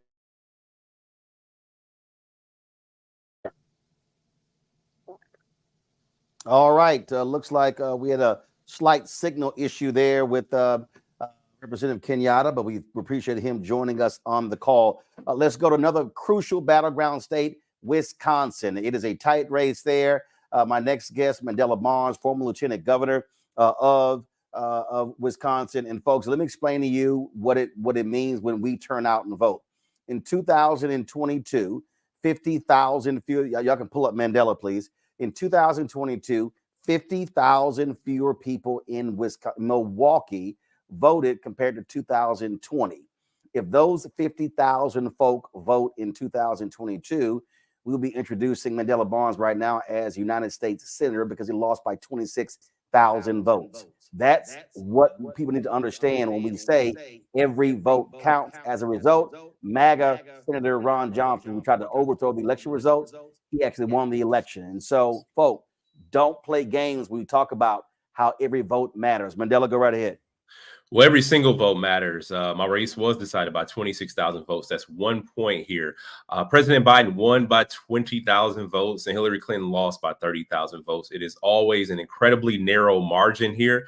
But Kamala Harris has put together a campaign. She has been a phenomenal candidate.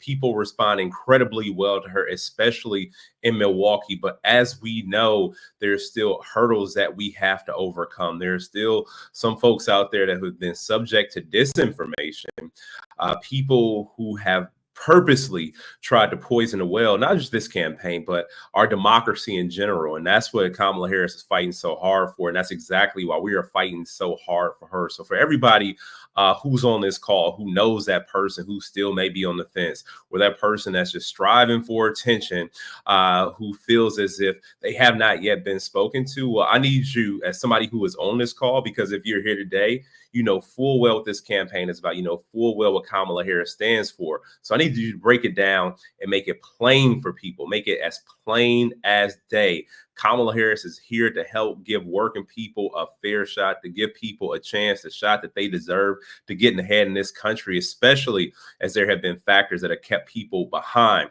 This is our only hope in this election. If Donald Trump is to be elected one more time, I want people to think about the implications there.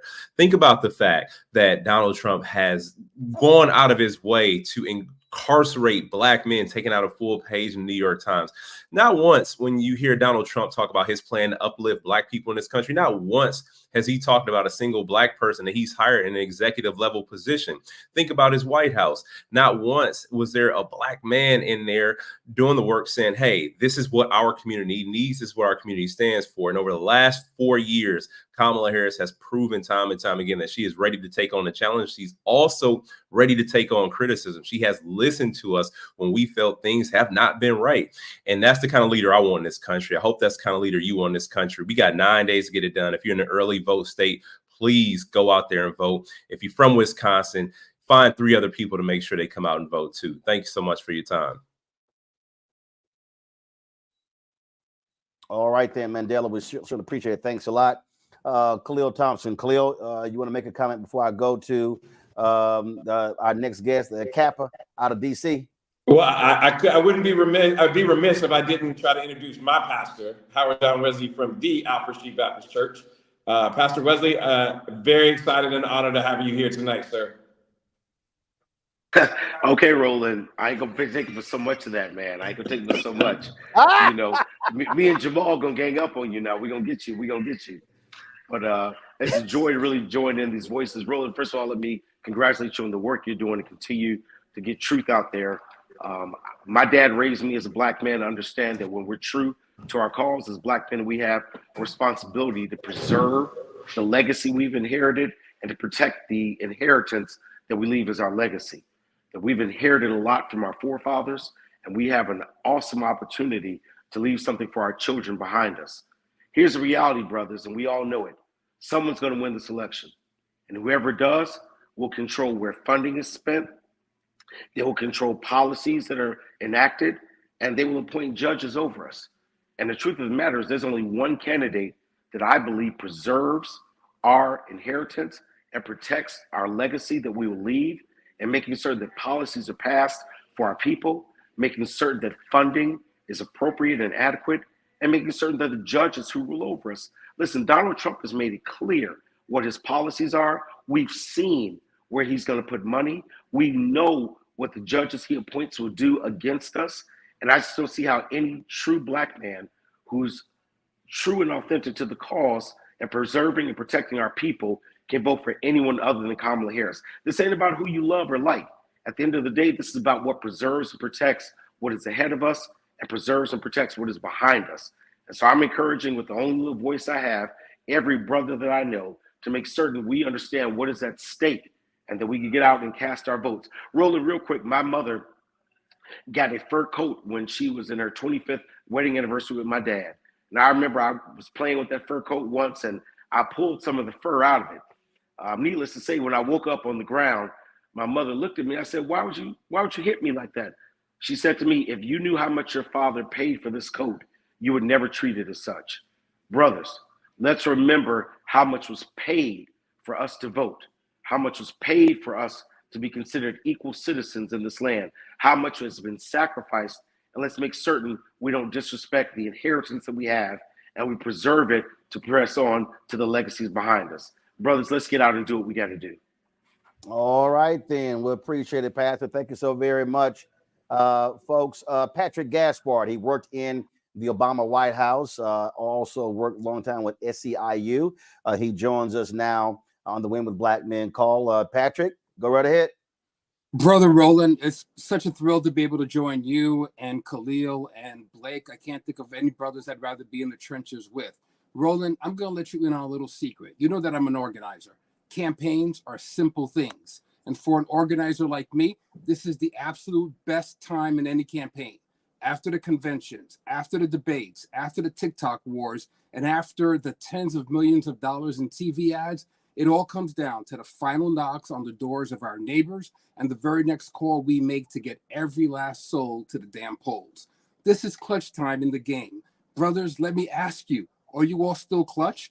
I remember 16 years ago when we were trying to get the last yard for Barack Obama, some of you stood up and said, just give me the damn ball. We need you to take the ball for Kamala, and we need you to come up big in this biggest moment. Every speaker that's come before me, Roland, has told our brothers how close this is going to be and why their vote matters. But this is the church that says amen. We got to get out of our pews and out into the streets. But as you do that, I want to give you a little spark for the home stretch. I don't know about you all, but I'm tired of resistance politics. Remember how miserable that was for 4 years under Trump? We don't want to work to keep bad things from happening. We don't want to be playing prevent defense. As you all join me this week, when we get on the doors and barbershops in Philly, Detroit, Vegas, Atlanta, let's talk to our brothers, not about the bad things that we're trying to prevent, but the great things we all get to do if we move the ball for Kamala. Tell them we get to build new affordable homes. We get to invest in Black small businesses. We get to create an opportunity economy that centers them. We get to blow open the doors of colleges to shape the brains of the future. And we get to be the architects of equal justice under law. None of this happens if we don't get off of Zoom and get out on the doors. Let's roll. All right. You're absolutely right, Patrick, on that one. We surely appreciate it. Thank you so very much. Let's go to actor Hill Harper. Of course, he made a valiant run for United States Senate in Michigan. Also, my frat brother, Hill Harper, welcome to the Win with the Black Men call.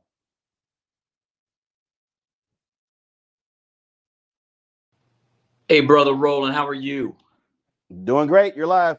Thank you. Hey, so listen, fellas, I had an interesting experience recently. I just want to share this. We keep talking about getting young brothers to vote, but I was meeting with a group of young men, 18, 19, 20, here in Detroit, on the east side of Detroit, and finally convinced them. None of them were planning to vote. Finally convinced them to vote, all the things that you've heard folks talk about. And one comment blew me away when young brother said, well, am I going to be writing in the names, and how do I spell the names? And I realized we haven't even shown them a ballot, yet we just tell folks to go vote. And if you feel uncomfortable, grab these young men and walk them through the process. Walk them into the early voting location. Talk to them about what they're going to get, how they're going to be processed through the situation, filling in the bubbles, just like an SAT class. You know, these young men had never even seen a ballot, yet we keep telling them, just go vote.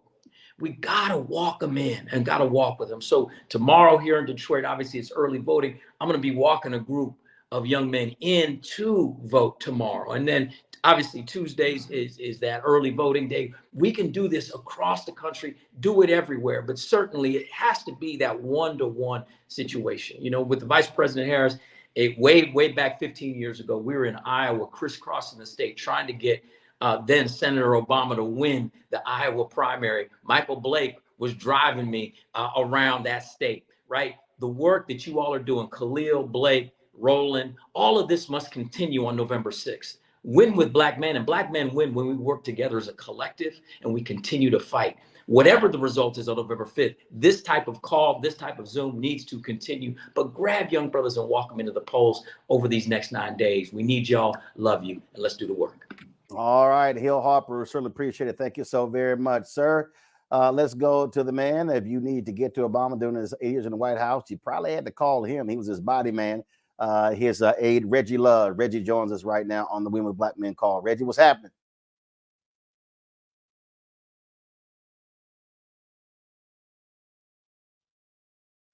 Let's pull up Reggie Love, please. I see Reggie, Keenan. Reggie's in the studio, so he's not in the green room. So can you pull him into the green room, please? All right.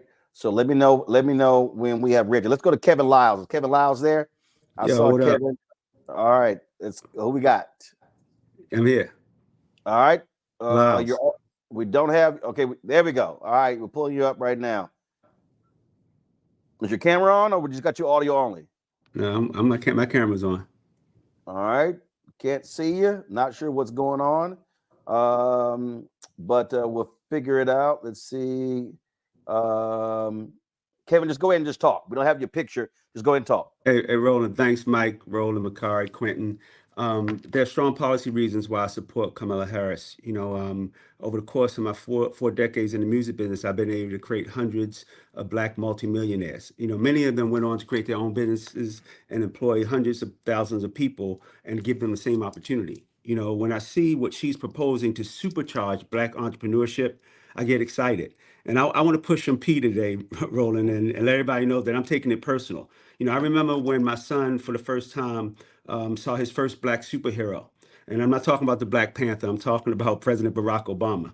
You know, and like some of y'all, I'm raising 3 daughters, Kayla, Gigi, and Vivi. I want them to have that same feeling, to know that as a woman in America, anything is possible.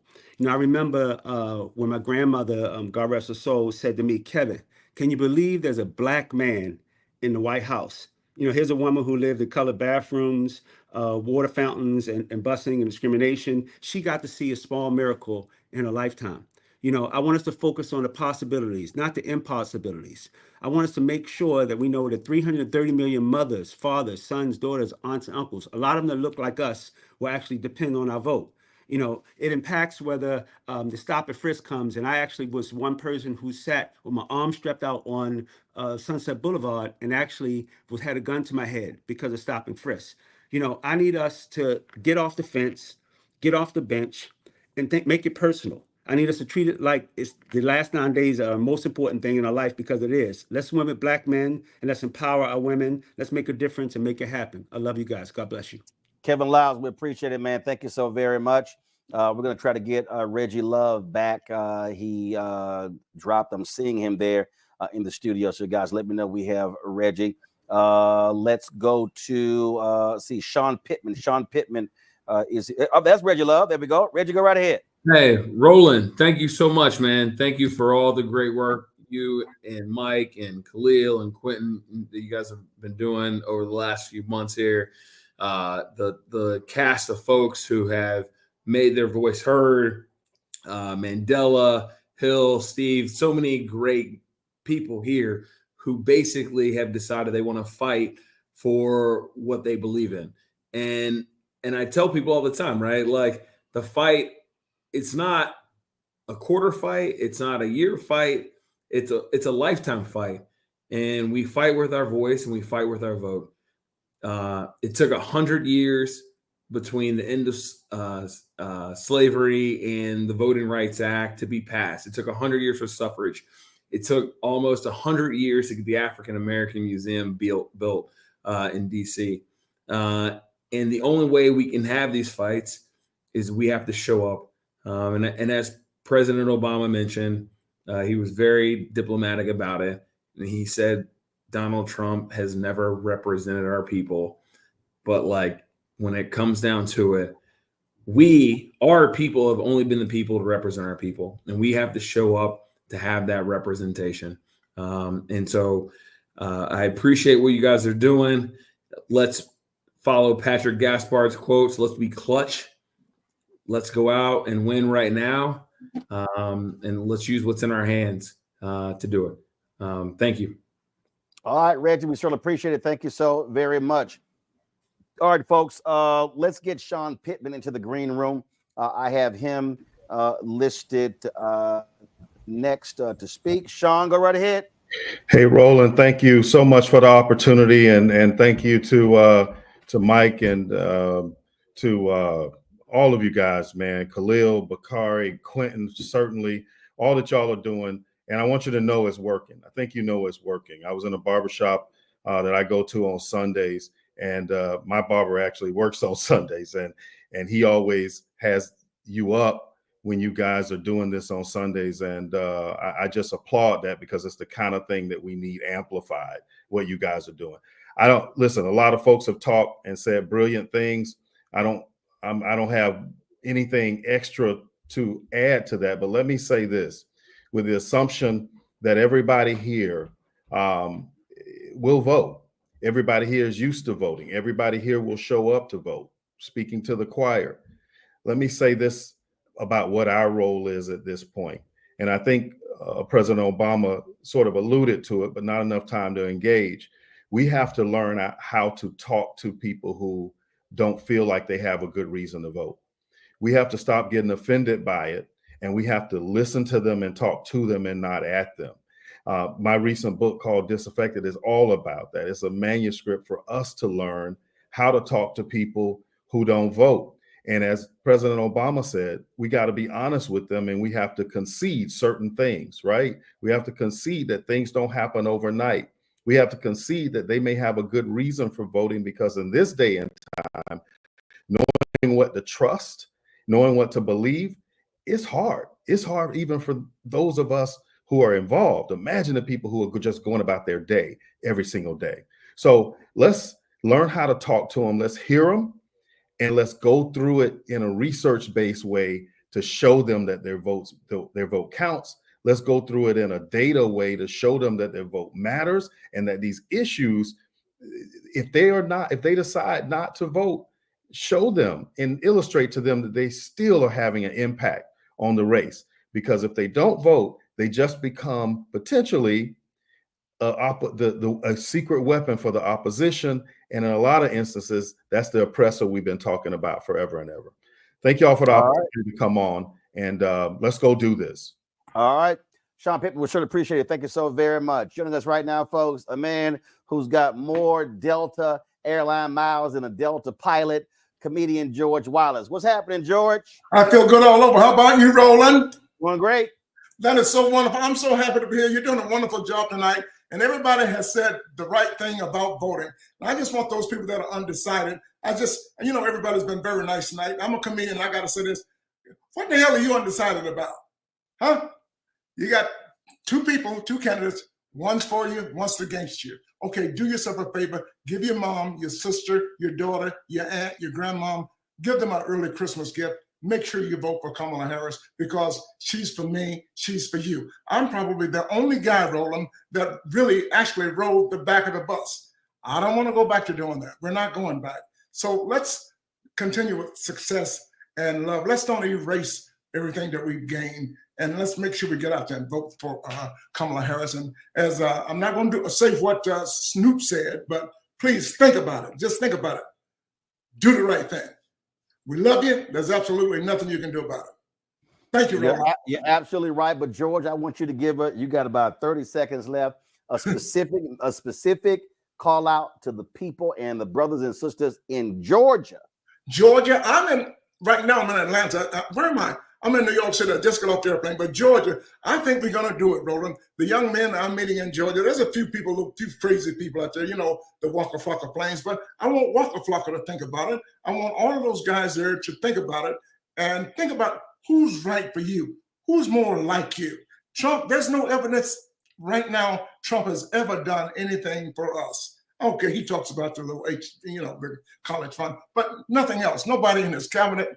I know good people. Roland, you know good people. Trump is not good people. Trump is a BSer. Why? Because that's what I do. I'm a BSer. All BSers know each other. You know, we don't know each other, but we know each other. He ain't gonna do a damn thing for you. I'm the first one to cuss tonight, but I'm just telling you the truth.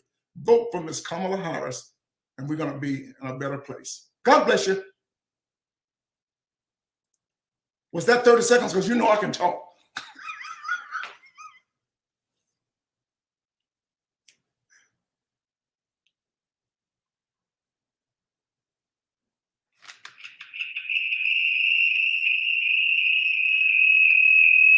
Sorry about that. Wes Bellamy, you're on the Win with Black Men call. George, thank you so very much. I appreciate that. That was about 48 seconds, George, but it wasn't too bad. You worked out just fine. Let's go to Wes Bellamy. Hey, Wes. Wes with 100 Black Men.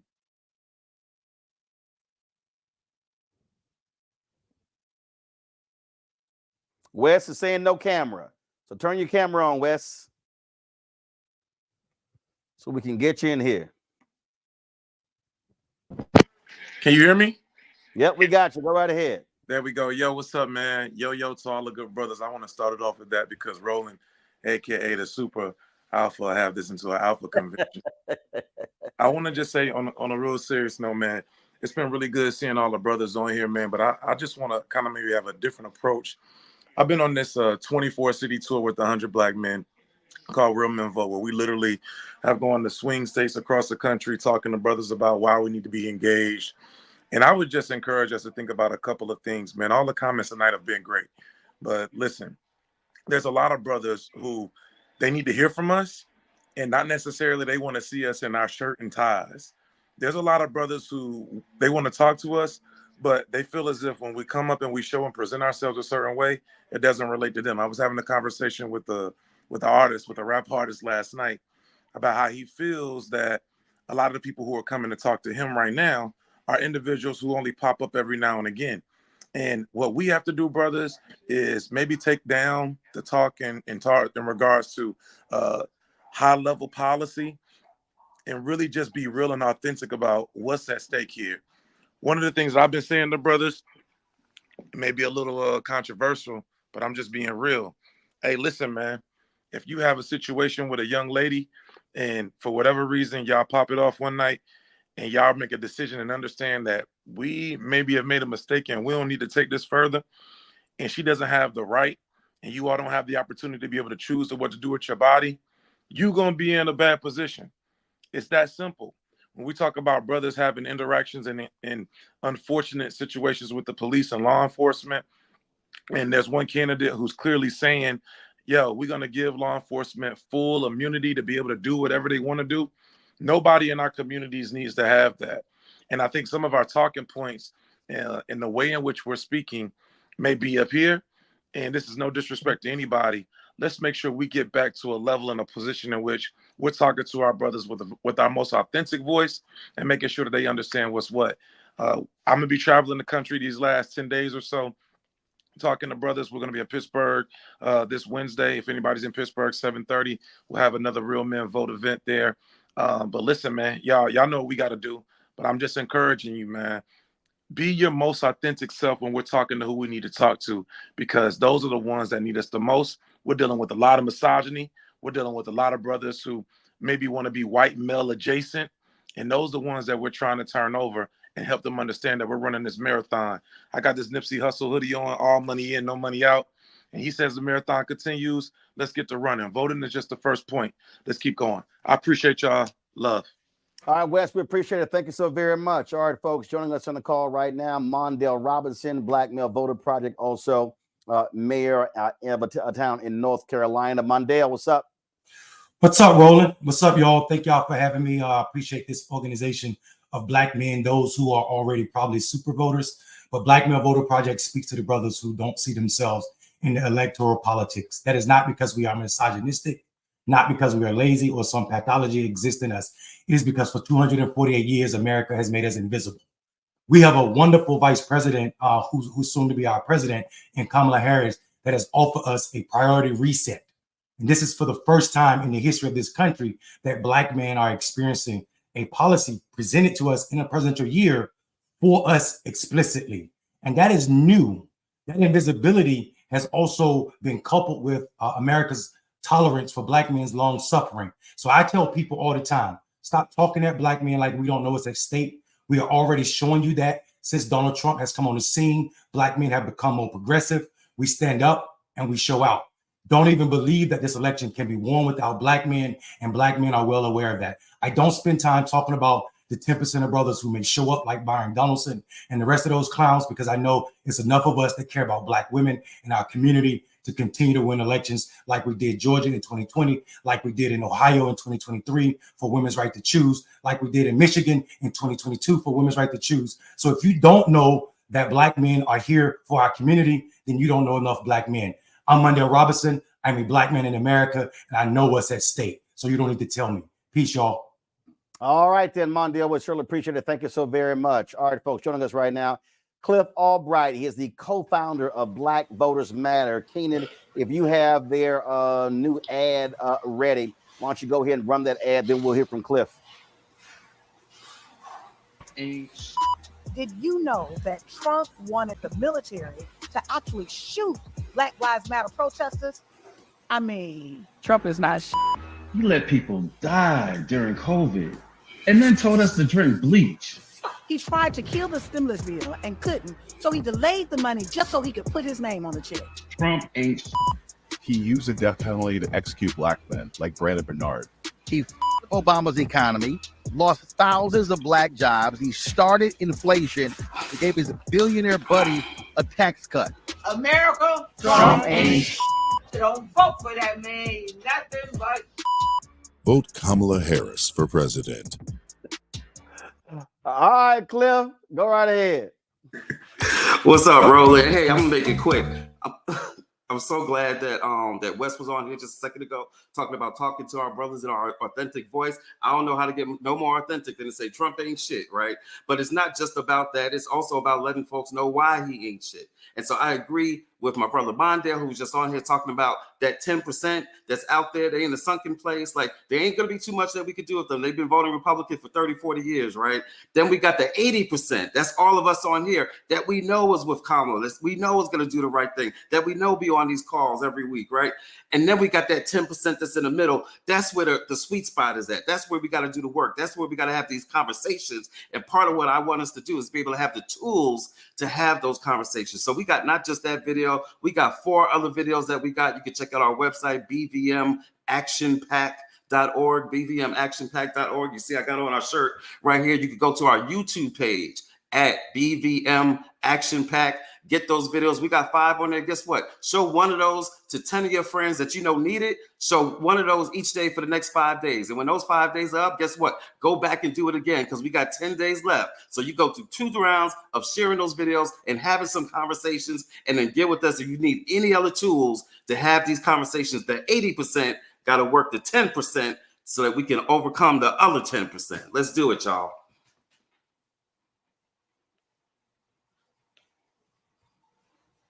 Cliff, we appreciate it. The way to go to speak in 1 minute, 25 seconds. You are 5 seconds under your allotted time. That's what I'm talking about.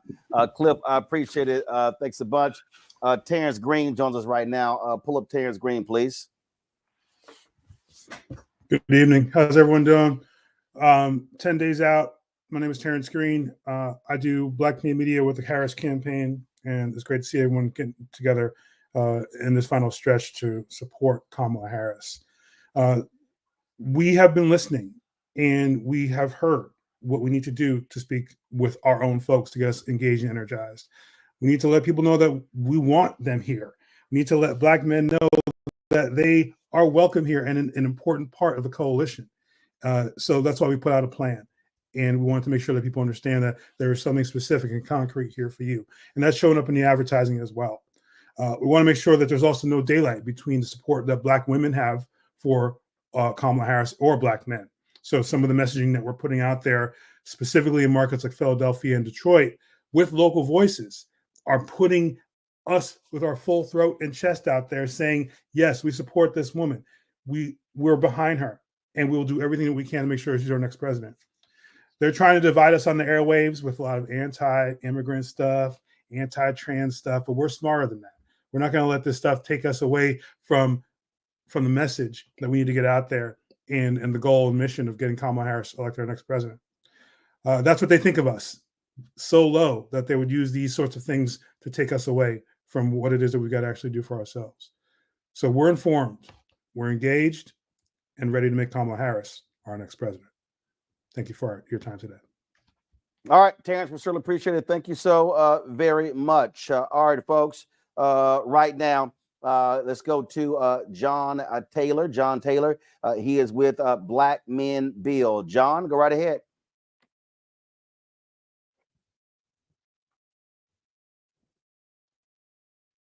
John Taylor with Black Men, the Black Male Initiative. John, turn your camera on. Your camera's not on, John.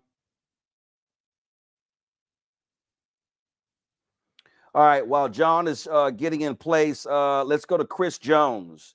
Is Chris Jones there? Chris Jones is with Black Male Rural Voters. Chris?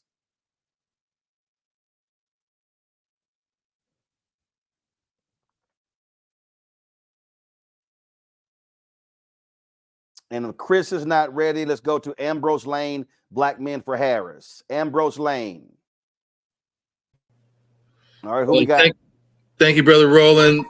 Thank you, Khalil and the team, Win with Black Men. I'm so grateful to be able to speak to you.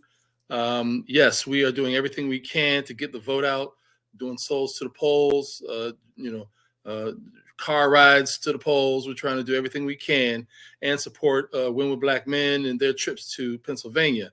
But one thing I want to just note to all the brothers, we're also working, we're grateful that the Harris campaign came up with an agenda for Black men, but we also know that that's number one, it was historic for her to do that.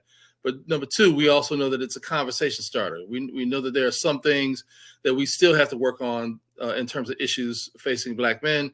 Black Men for Harris, I'm the founder of Black Men for Harris, and we are working on an expanded agenda to build on the agenda that Kamala Harris started, but also to expand that agenda, for example, to include returning citizens, also to include Black men who are living in poverty or are the working poor. So we're looking to expand that conversation. And lastly, I would say one of the things that we've been talking about on our calls is after November 5th. We believe that Kamala Harris is going to win. We are working to make sure that she does win, but there's an after November 5th. And we want to build and continue to build. I mean, I know that when Barack Obama won, we kind of laid back. We kind of fell asleep. We were happy, ecstatic that a Black man won, but we kind of laid back. We can't do that this time. We have to push and have these conversations with other Black men. So if you have Black men that are saying they're going to vote for Trump and they're misguided, whether or not that's because of misinformation or other, we have to have these conversations with these brothers, and that has to start. That doesn't start now. That starts after November 5th, because the midterms are coming. They're going to be here quickly, and we got to prepare for the midterm. So we have to talk to our brothers in communities. We have to guide. We have to provide information, provide truth.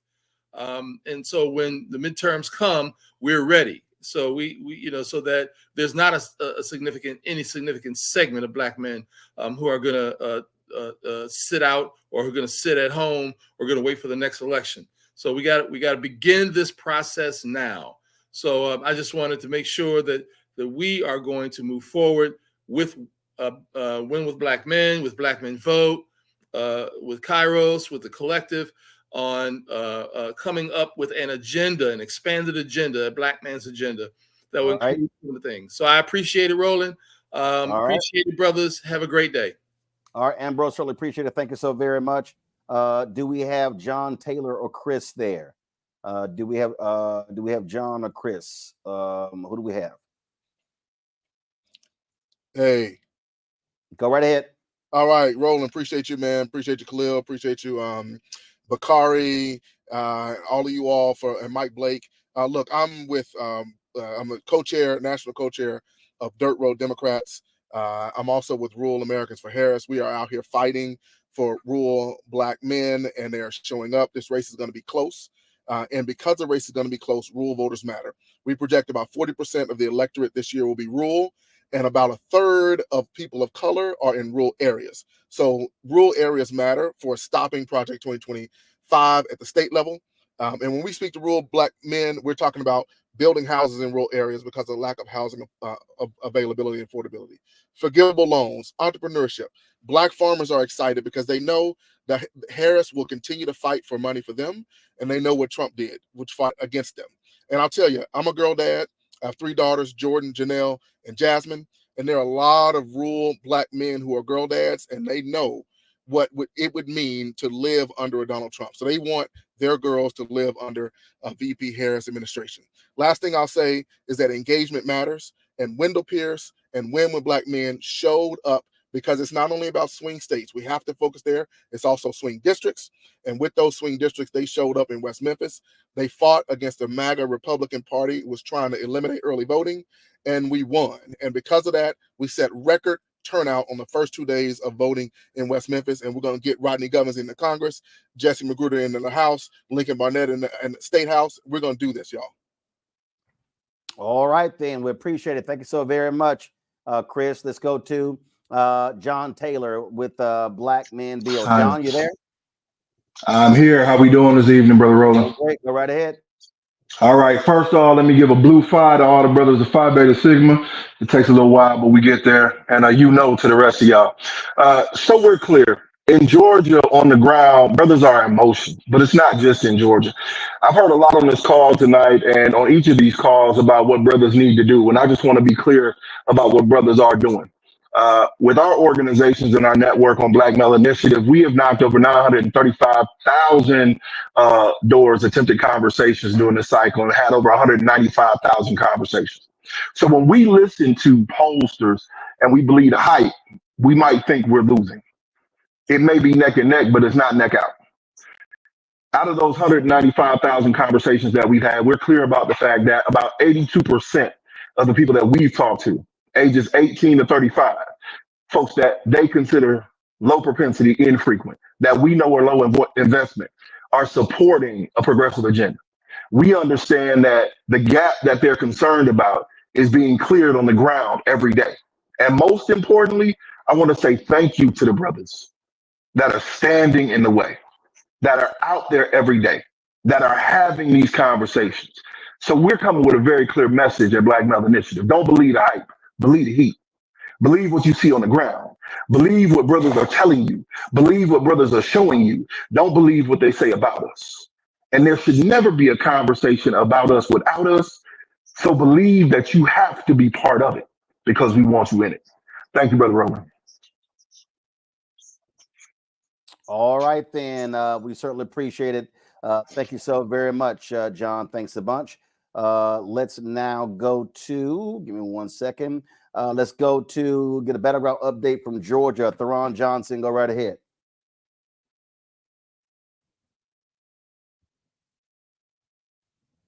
Is Theron there? Theron, you're up. He dropped. Let's go to Alex Lofton. Alex Lofton. Alex, give us an update out of Michigan.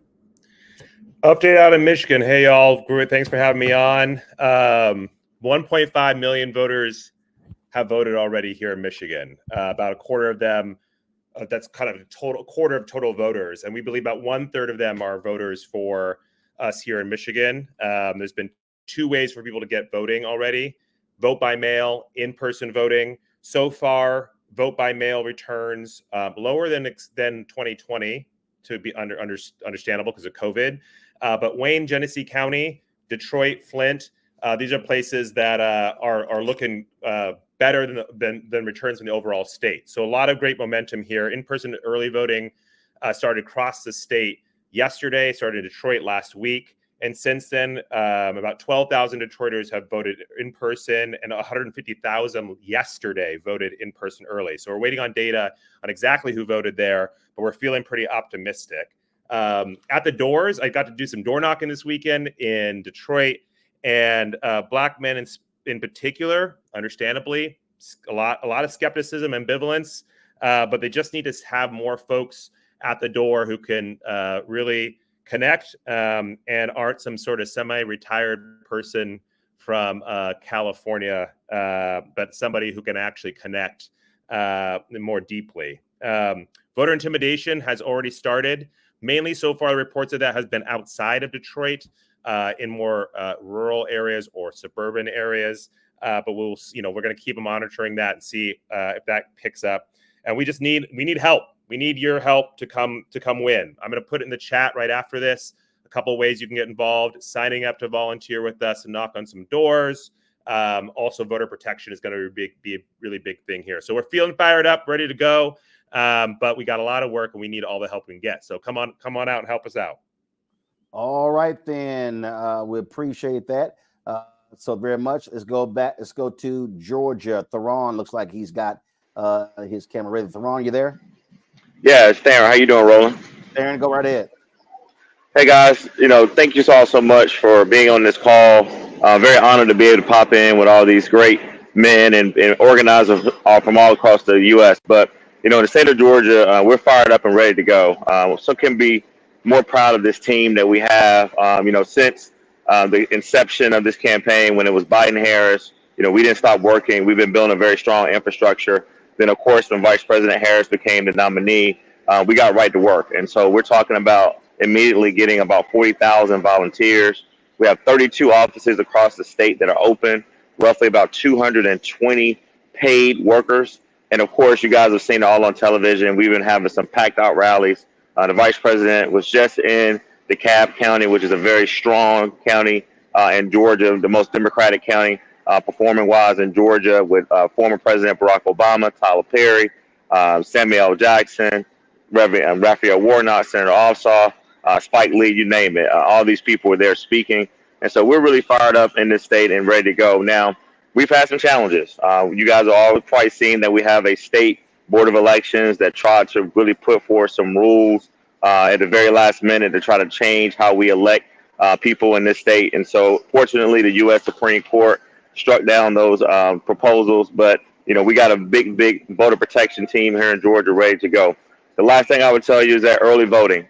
We had a record number of people who came out and voted on the first day early voting. We almost quadrupled the size of people who voted back in 2020. And as we're on this call tonight, we've had 2.8 million people vote in Georgia right now, and we're about 1% over where we were last time in 2020. So we're talking about in metro areas like Atlanta, but also down in Savannah, Georgia, up in Rome, Georgia, over in Columbus, Georgia. We're seeing a very, very big number of early votes, and it's a lot of women who are voting. And based on polling and focus groups that we've all been a part of, women are definitely fired up. But more importantly, I'm very proud of the Black men who have stepped up, including myself, who are on the airways every day in their chats, in their barbershops, in their churches. We just had a bunch of homecomings in Georgia, HBCU homecomings, PWI homecomings, and so definitely the Harris Walls campaign is doing a phenomenal job. But as the gentleman just said before, we need your help. Please come to Georgia. We are a battleground state. We're going to win. I was very fortunate to be on the Biden-Harris campaign back in 2020, and I'm seeing striking similarities of how good we're trending in these last days, not just with enthusiasm and money, but with people showing up to these rallies. Neighborhoods are getting more involved, and so I definitely think that we're going to exceed the number of early votes and absentee voting. We're paying very close attention to that, but we're very fired up in Georgia, and come join us, y'all, in this movement. All right, then. Theron, we appreciate it. Thank you so very much. Let's now go to, let's see here, North Carolina. Let's go to Mayor Leonardo Williams. Mayor Williams, how you doing? Hey, what's going on, Frat? It's good to see everybody again tonight. You know, I've heard a lot on the call tonight, man, and I think since the last time I've spoken, I've gotten a little bit more frustrated, only because I feel like there are forces out there trying to make us a composite. And I talked about an article that came out last time, but we actually found that article was from the John Locke Foundation talking about Black people are just not voting, when in fact, as Quentin said, we have the data. You know, but I wanted to go take a different angle tonight. You know, as a mayor and a Bloomberg fellow, we are heavily involved with mayors around the world. And the mayor of Freiburg, Germany, said, you know, Leo, we are relying on you guys in the United States for world stability. You know, and as a Black man, I feel I have a stake in that. But it was the people from Ukraine that I just met in Mexico City just last week that said, you know, if Trump wins, then when I go back home, I die because there's no way we're going to survive this war. And I just want you all to think about putting your death date on a calendar. That was heavy, you know. So we have our issues that we need to focus on here internally, but we really do need to turn out, because if we don't, we have world issues to deal with as well. You know, so the responsibility is bigger than just us right here. The world is literally relying on us tomorrow. And just to make sure we're not a composite, tomorrow, I'm actually going to go and visit the young men of color at the Durham Nativity School right here in Durham, North Carolina. And we're going to talk about the importance of voting. But then I'm going to walk with them to the public library to see people voting so that they can become entrenched in this culture of civic engagement and understand it as their civic obligation, so that they can ensure that their families are voting, but also when they're of age, they're doing their part. So get uncomfortable, talk to folks that you are uncomfortable talking to about voting, get your brothers out there. We have a bigger responsibility, starting with us, but literally the world is relying on us. Appreciate you, man. All right, then. I appreciate it. Thank you so very much. With Reverend Amos Brown, whoever's with him, please turn on his camera. Please turn on his camera so we can have him up. So please let me know when he is ready, please. Thank you so very much. Let's talk about the Southern states. Mike Bland. Mike Bland, you there? Mike Bland?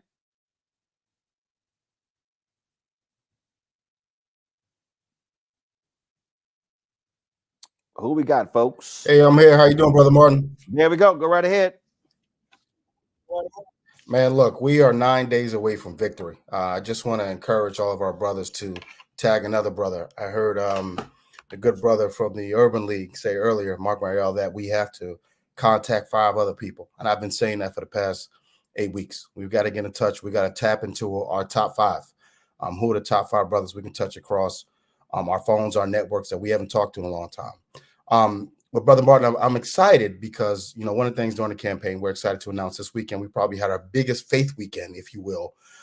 This past weekend, we were in over 100 churches across the country with over 100 different surrogates. We just got finished up with a faith call this evening with the vice president. And we had a great call with faith leaders around the country, not only talk about our faith, but praying over the vice president, praying for the results that we want to see. But we are reminded faith without works has no substance. But I'm reminded of a call to action. This is what I need everybody to do. Go to KamalaHarris.com, sign up to volunteer. And I know some of us may think, hey, I'm not knocking on the door. I'm not making any phone calls. But we've got to do something. This race, and we've heard everybody say, Brother Martin, is going to be tight. It is going to be tight as a tick. I mean, it is going to come down to probably tens of thousands of votes in our battlegrounds. But Black men will make up the difference. And I'll say this as a point of privilege, and maybe I'll get some pushback later on. Folks are looking to cast the blame already. Okay. They're looking to cast the blame, whether it be on Black men, younger Black men, the young folks, the older folks. But this narrative that Black men do not vote, we have to decimate that narrative. We have to encourage each other. We have to give each other the facts to get out to vote. And we have to organize beyond our churches, beyond our 4 walls, beyond our organizations. I belong to one of the best and oldest organizations as a Prince Hall Freemason, South of Heaven, right? But one of the things, as a brother said earlier, is We have to encourage every single brother, not only in our church, but our fraternities, our auxiliary groups, to vote. And then it take 5 other people to vote. But so when you have a voting plan, Brother Martin, we also have to have a volunteering plan. So go to KamalaHarris.com, sign up to volunteer in one of our battleground states, get on the bus, knock on some doors, do whatever you got to do to encourage brothers and sisters around this country got to vote, because it's going to be that tight. All right, then. We certainly appreciate it. Thank you so very much. Khalil, who do we have next, Khalil? Nick. Nick is next. Nick, is Nick there? Okay, I will get Nick on the phone. Let's do this here. Keenan, while we are getting Nick on the phone and getting a couple more of our guests, this is what Sam Jackson had to say at the rally this week for Vice President Kamala Harris in Atlanta. Can we roll that? Woo, woo, let's get it. All right. They say you can always tell a Morehouse man, but you can't tell him much. But you can trust a Morehouse man to tell you the truth. Georgia, here's what we have to say to those who would doubt our voice, doubt our power, doubt our vote. This part is over. Like my brother Spike's gonna tell you, we've been turning out, we've been turning up, but we can't stop now.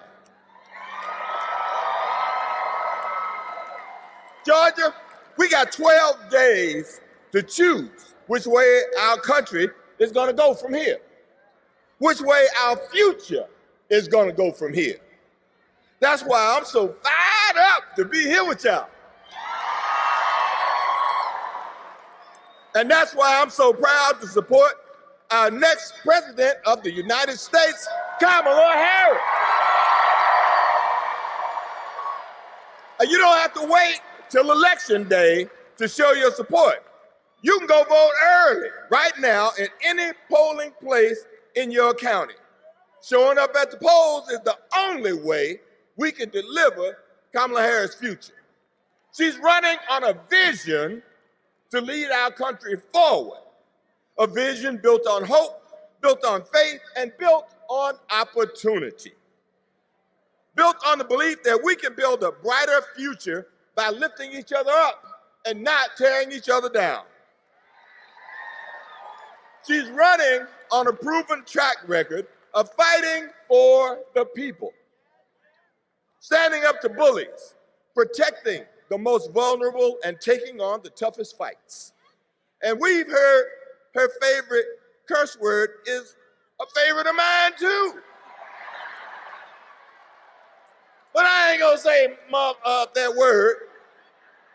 But I don't know about you, but that's the kind of president I can stand behind. That's the kind of president I can see leading our country forward. Now, as for the unmentionable, we've seen that horror show before. And there's no way, no how we gonna make America great again. We are not going back.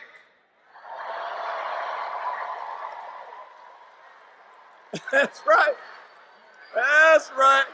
We're not going back. We're not going back.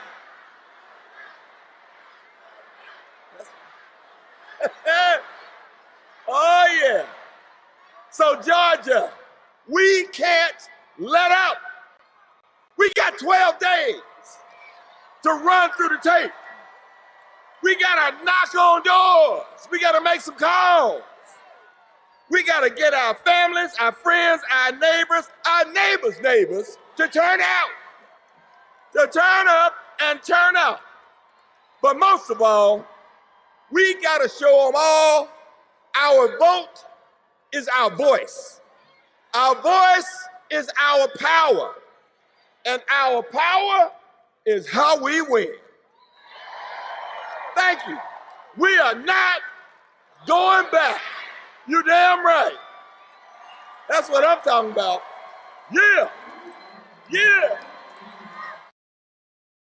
All right, folks. That was Sam Jackson this week at the Kamala Harris rally in Atlanta. Nick, joining us out of Wisconsin. Nick, give us an update of what's happening on the ground in Wisconsin.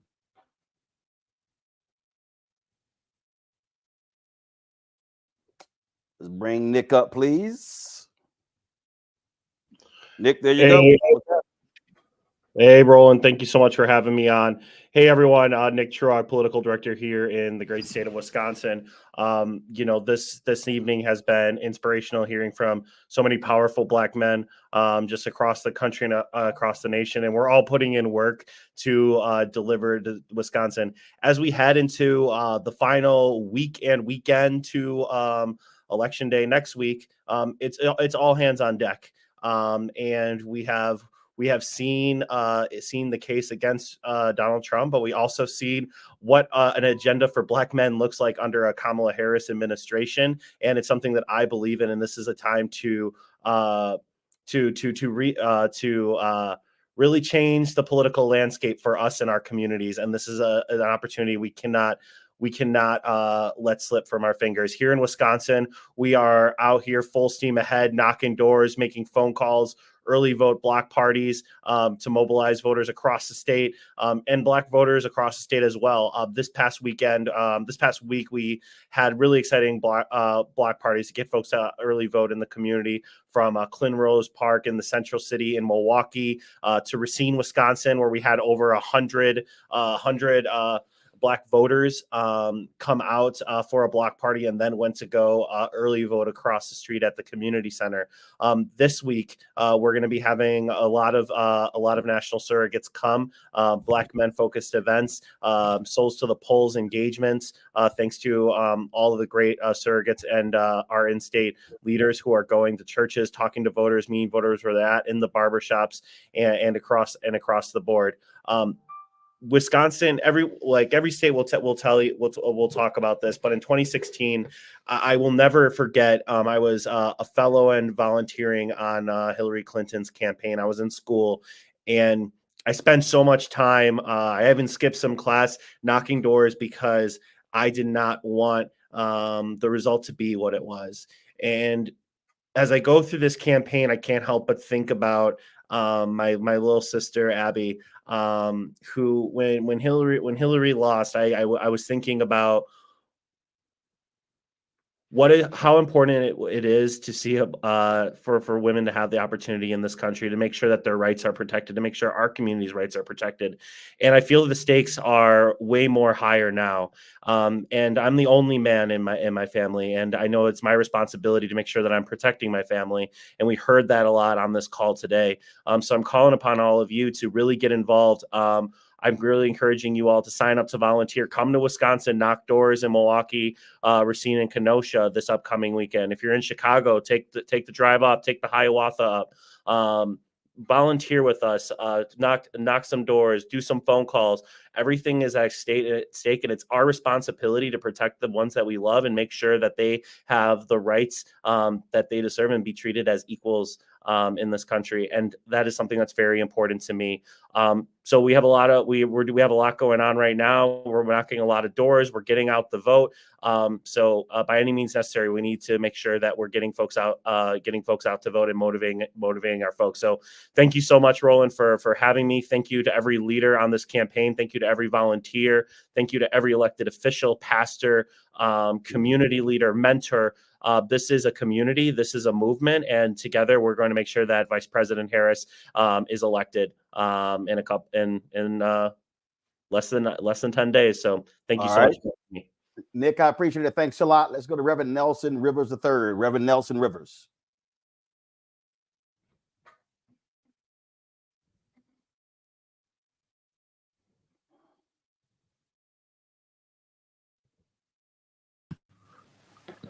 Hey, Roland. Oh, you're live. Go right ahead. Thank you so much. I'm Reverend Nelson B. Rivers III, Vice President of Religious Affairs for the National Action Network, right here in South Carolina. Thank you for all your work. Thank you so much. Reverend Nelson B. Rivers III, Vice President of Religious Affairs. We're doing the best we can all over the country. Reverend Sharpton is on the road. He'll be in Arizona and Nevada this week. We'll be with him as well during this time. I've heard a lot of talk tonight about the plight of our community, what black men are going to do. But I have had the experience in talking to clergy and talking to young brothers around. They just want somebody to be able to explain it to them, why this is so important. I tell them like this, we are the first generation that's in danger of having our children have less rights than we did. I've been at this a long time. I'm going to my 40 plus years. And every time we've had rights given or won for our children until we come to this. And so this is important. Don't let anybody lie to you. Democracy is at stake.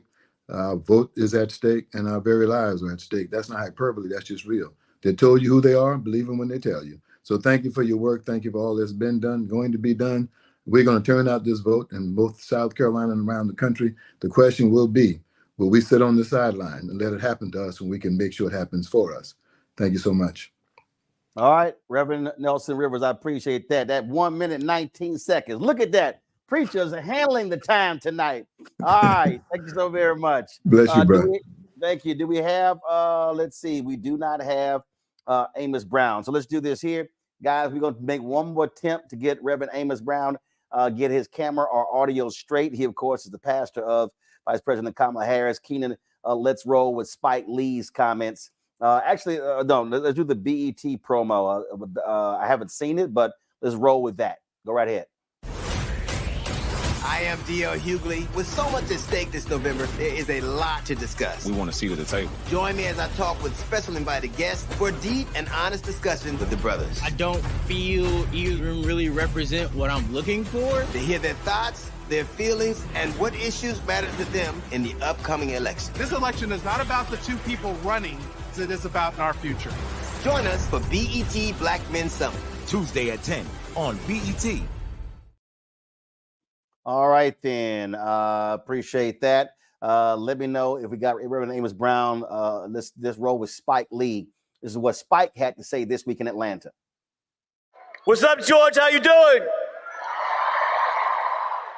It always feels good to come home. I'm a Grady baby. Born right here, March 20th, 1957 in Atlanta. I'm a third generation Spelman Morehouse legacy. And it's homecoming.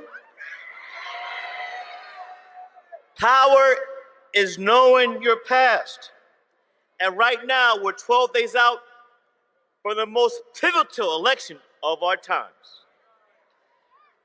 There's nowhere else, even Madison Square Garden. I'd rather be here tonight or Yankee Stadium. We're in the World Series. Because let me tell you, Georgia's where our future is being written. No joke. Georgia, you've been showing up and showing out. Smash into smithereens. Every voter records left and right. Turn it out in full force. Now, you gotta listen to science. I'm dropping science right here. No matter what kind of shenanigans, skullduggery, and subterfuge, the okey doke, the flim flam, we're not going for that. Are we going for that? Hell no! One more time. One more. Hell to the die!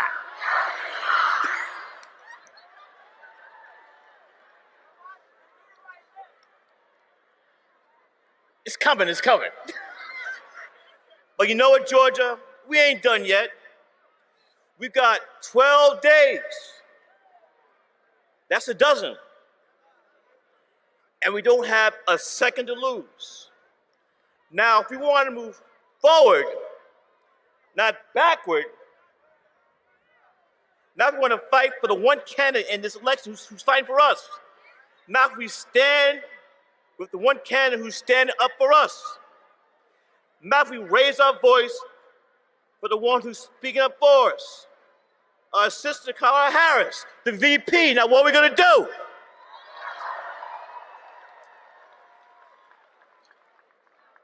Almost done.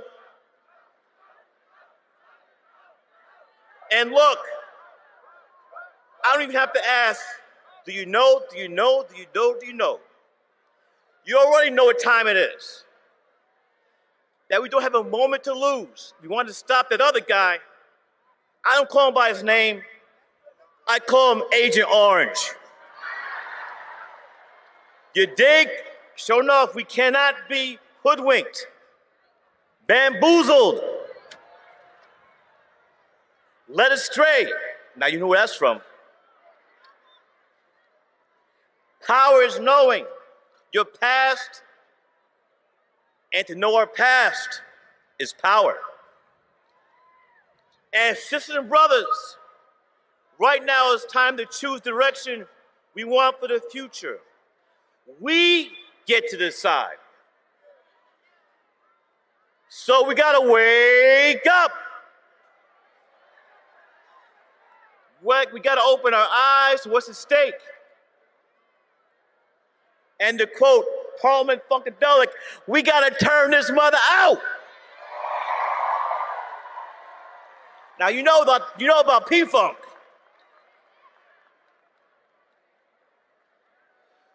We have to approach this like everything is on the line. I'm not exaggerating. This is a life and death situation. We gotta wake up. You can't hear me.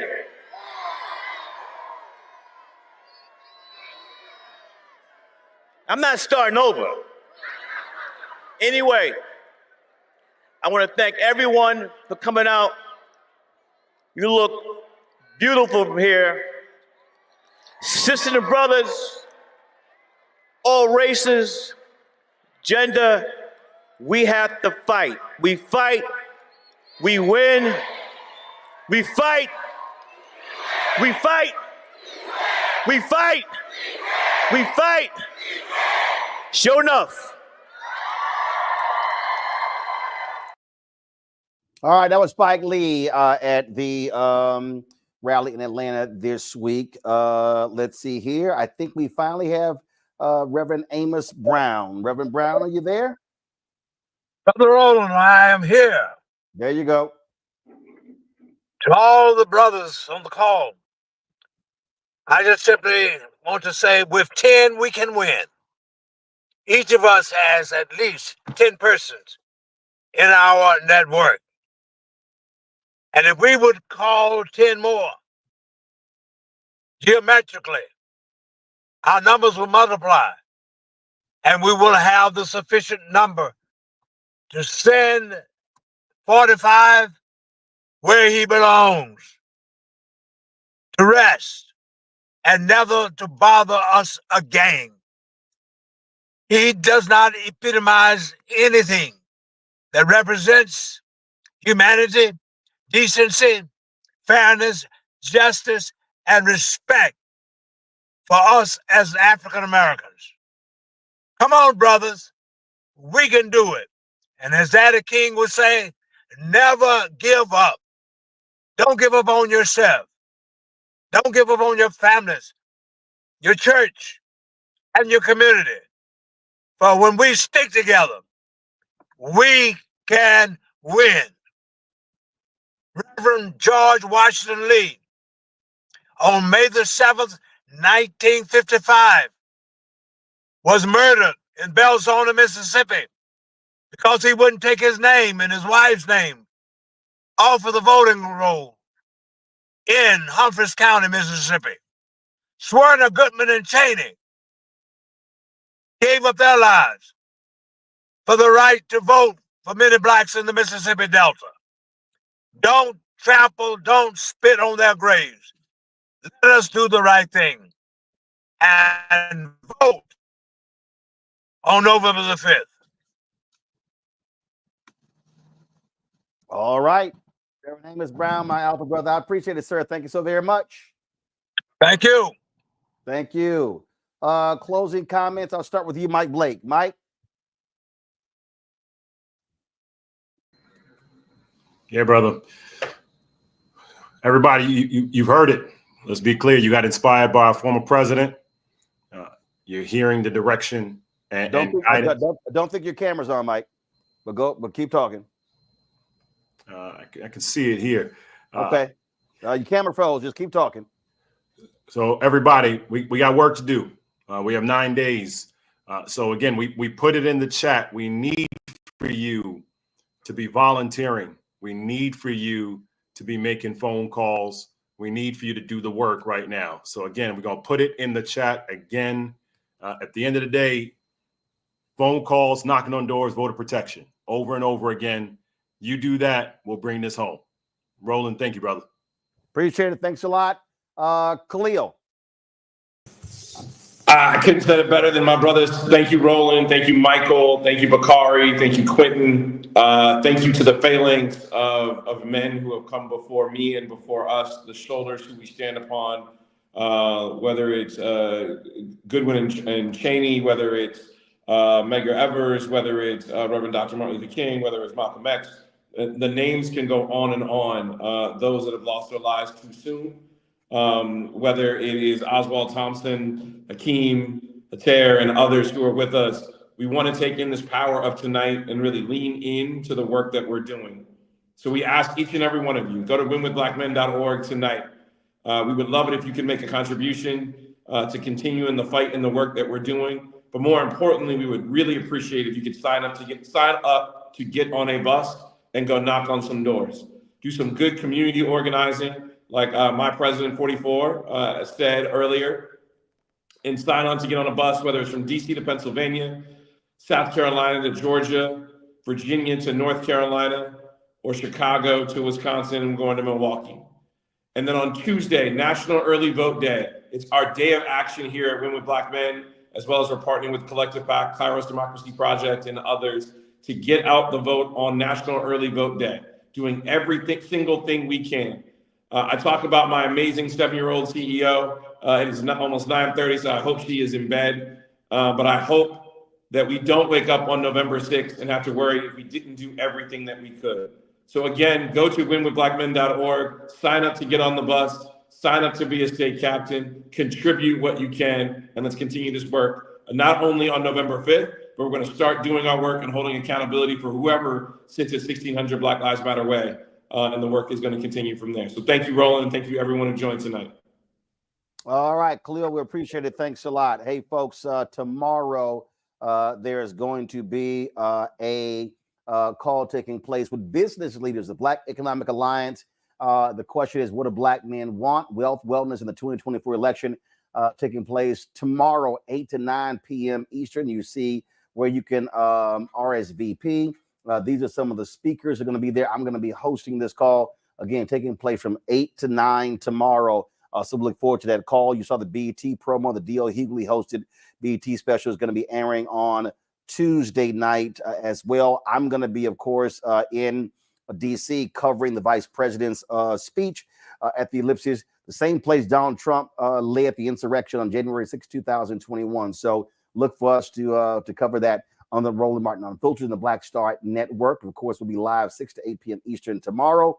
And so please download the Black Star Network app, Apple phone, Android phone, Apple TV, Android TV, Roku, Amazon Fire TV, Xbox One, Samsung Smart TV as well. All right, folks, we're going to close this out. First of all, let me thank everybody for being here. President Barack Obama, all of the speakers, Lieutenant Governor Garland Gilchrist, all of the mayors, all of the civil rights leaders, everybody who's on the call today. We certainly appreciate the input from every person here. So we're going to close this thing out. He gave a hell of a speech in Atlanta and spoke truth to power. And so, folks, Tyler Perry is going to take us home with his endorsement and his powerful, powerful speech about Vice President Kamala Harris. I'll see you guys tomorrow on the Black Star Network. Tyler, take it away. Hello, Georgia. Hello, hello, hello. I got to tell you, I've been a resident here for a little more than 30 years, so I know a few things about Georgia. What I want to share with you today is that this is where I found the American dream for myself. And lately I found myself having my feet in two different worlds. One where I'm talking to very wealthy people at their table, and then I come to work and I'm talking to people who work for me about everyday problems and everyday issues. So it puts me in a very, very peculiar spot to be able to talk to you. And I'm grateful for that, having my feet in both those worlds, because I still remember what it was like to stand at the Winn-Dixie on Buford Highway and have $20 and try to figure out how do I make this meal work for the week. I know what it's like to have my landlord knocking at the door and I'm in the bed hiding because I don't want him to knock on the door because I know he has an eviction notice. I know what it's like to be homeless here in Georgia. I know what it's like to have to scrape up enough money to get to stay at a pay-by-the-week hotel off of Buford Highway. I know what it's like. I know what it's like to sleep in my car wrapped in my grandmother's quilt because I had no place to go. I know what it's like to come from work and walk outside and realize that my car has been repossessed. So make no mistake, I know and I remember how hard it is, and I remember the struggle, and I also know, hear me, how expensive it is to be poor. But I also believed in an American dream. And when I was coming here to Georgia, I was looking for inspiration, and there was this show called Lifestyles of the Rich and Famous. And there was a man on there that I really admired, I looked up to. He had a helicopter, and his name was on hotels all over the place. He was, hold on just a second, let me get through this so you hear what I'm saying. Young black men admired him because his name was in rap lyrics. So when I first started making a little money, the first thing I did was checked into the Trump Hotel because I wanted to feel that specialness. But then I started to do my research. Research is important. Truth is important. Facts are important. I found out about a discrimination lawsuit against he and his father because they didn't want people like me in their building. I found out about him taking a full-page ad out on young black men in the New York Times. I found out about the birther lie.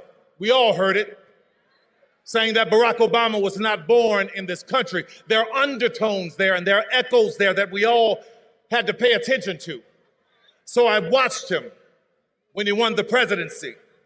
I watched him say that there were good people on both sides when neo-Nazis were screaming, "Jews will not replace us." I watched him from the Central Park 5 to Project 2025. And what I realized is that in this Donald Trump America, there is no dream that looks like me. We want a president who believes that this American dream is for everyone. And that president is Kamala Harris.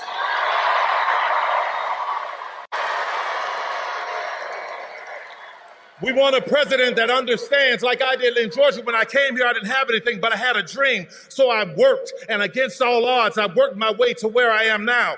It was here in Georgia. See, in Georgia, you know what we do? We don't sit around and complaining. We go to work. It was here where I became a studio owner. My first studio was on Krog Street. Now that is Krog Street Market. And then I bought another studio, which was on Greenbrier, right near Greenbrier Mall on Continental Colony Parkway. And it was there that Barack Obama came in 2012 to do a fundraiser. And he was getting ready to leave, and he said, "Come ride with me. We're going to my house for a fundraiser." And I'm like, "Wait, you want me to ride with you in the Beast?" So I get in the car, and traffic is stopped, and we're riding, and he's talking to me. And for those of you who are old enough to remember Charlie Brown, all I heard was wah, wah, wah, wah, wah, wah. I finally said, "I'm sorry, Mr. President, but I haven't heard a word you said because I'm in awe of this country. What a great country that you could become president of the United States." And he turned to me quick as a flash and he said, "Yes, but what a great country that you could become Tyler Perry." From that moment, I went and I bought a bigger studio. I bought Fort McPherson Army Base. Right now, where we hire thousands of people are coming through that doors. And I don't care what was stacked up against me. I don't care. I didn't pay attention to that. What I paid attention to was, how do I help somebody? I broke through that door, laid it down on its side, and let it become a ramp so that somebody else can get higher too. You want to hear something about an American dream? Fort McPherson was once a Confederate Army base where there were Confederate soldiers trying to plot and plan on how to keep 3.9 million Negroes enslaved. Now that land is owned by me.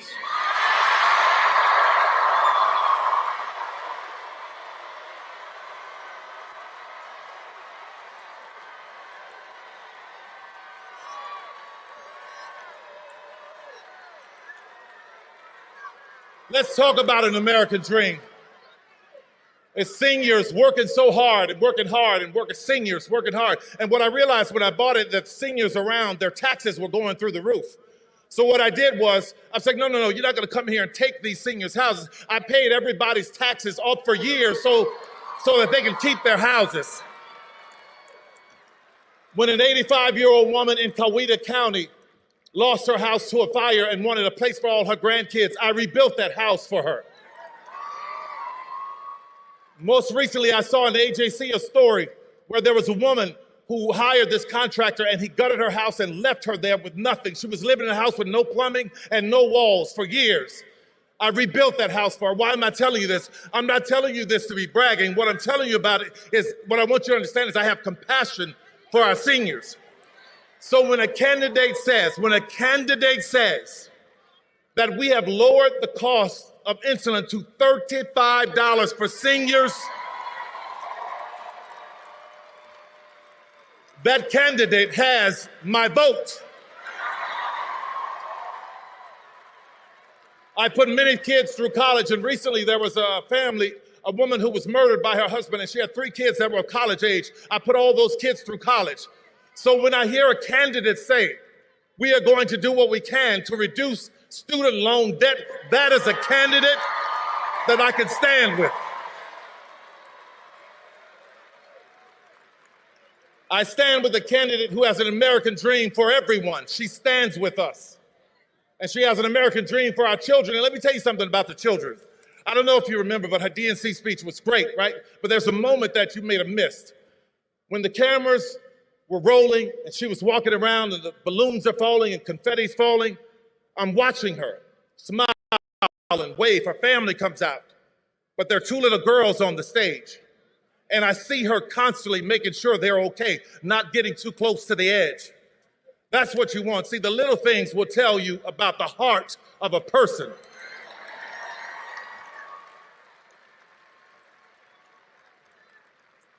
In that speech, she talked about how we have more in common than what separates us. So, Georgia, I want to put that to the test.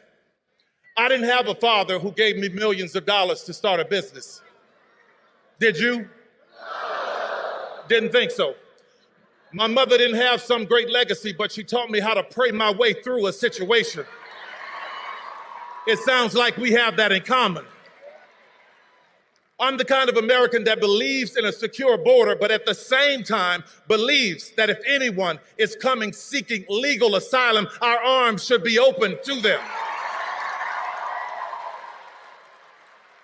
I'm the kind of American that believes that if you are running for office, you shouldn't sink and tank a bipartisan bill to help the border so that you could use it for your own glory. If you are like me, I've worked my ass off to buy my first house and build my business and take care of my family. That is the American dream. I believe if you work that hard and you put into Social Security, when you get to a certain age, that you put in should be there waiting for you because it's yours. I believe that we all should have affordable health care and it not be replaced with the concept of a plan. What the hell?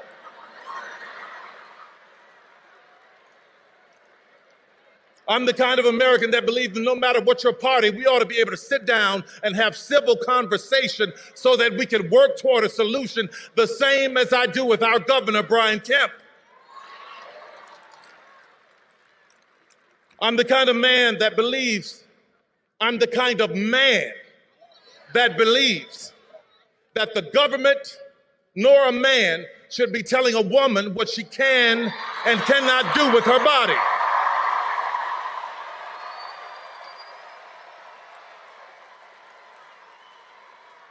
I'm the kind of American who believes that poll workers should do their civic duty without being harassed and threatened like Ruby Freeman and Shay Moss in Fulton County. And I am not the kind of American that glories in, enjoys, laughs at, or celebrates an 80-year-old man being hit with a hammer because his wife is in politics and you don't agree with her. And two things can be true at once. I am not the kind of man that glory in, celebrates, enjoy, or laughs at a 78-year-old former president almost meeting his death at an assassin's bullet in Butler's, Pennsylvania. It's not right. It's about decency, America, and I think you agree with me. But I am the kind of American that believes if you lose an election, that you honor the constitutional, peaceful transfer of power. And judging by your reaction, I believe Kamala is right. We have more in common than what separates us. As I'm closing here, I just want to talk about that quilt that I used to wrap up in my grandmother's car, that quilt that my grandmother gave me. That quilt was a tapestry of beautiful pieces, but I completely ignored it. I didn't think it was worth anything because she had made it from all of these stitches and gave it to me as a gift. And I was walking past this antique store years later and I saw one in the window and I go, wow, that's a beautiful quilt. It reminds me of my grandmother. So I walk in, I talk to the lady. She started explaining to me that each patch in that quilt was worth this and meant this because of the woman who made it. So when I think about America, I think about my grandmother's quilt. We are all shapes, sizes, and colors, but we are one.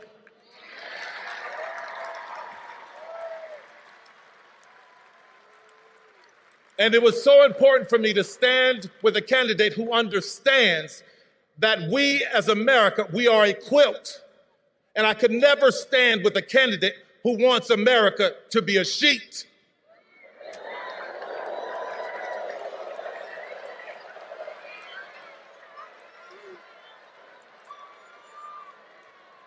So today, I voted for Kamala Harris.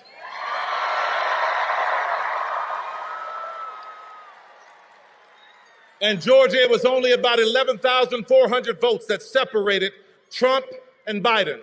So every vote counts. So I stand here, full-throated, with my full chest, begging you, imploring you, let's get out and make Kamala Harris the 47th president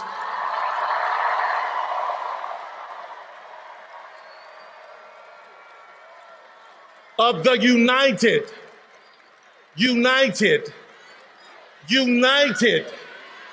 States of America. Thank you, everybody. God bless you. In this town, we've seen our share of hard times, heard our share of big promises. Up to 13,000 jobs. But empty promises don't build cities. Plans never materialize. We do, with grit, sweat, and cold beer. So when he talks, Former President Trump called Milwaukee a horrible city. we know talk is all he's got. And this is what we've got.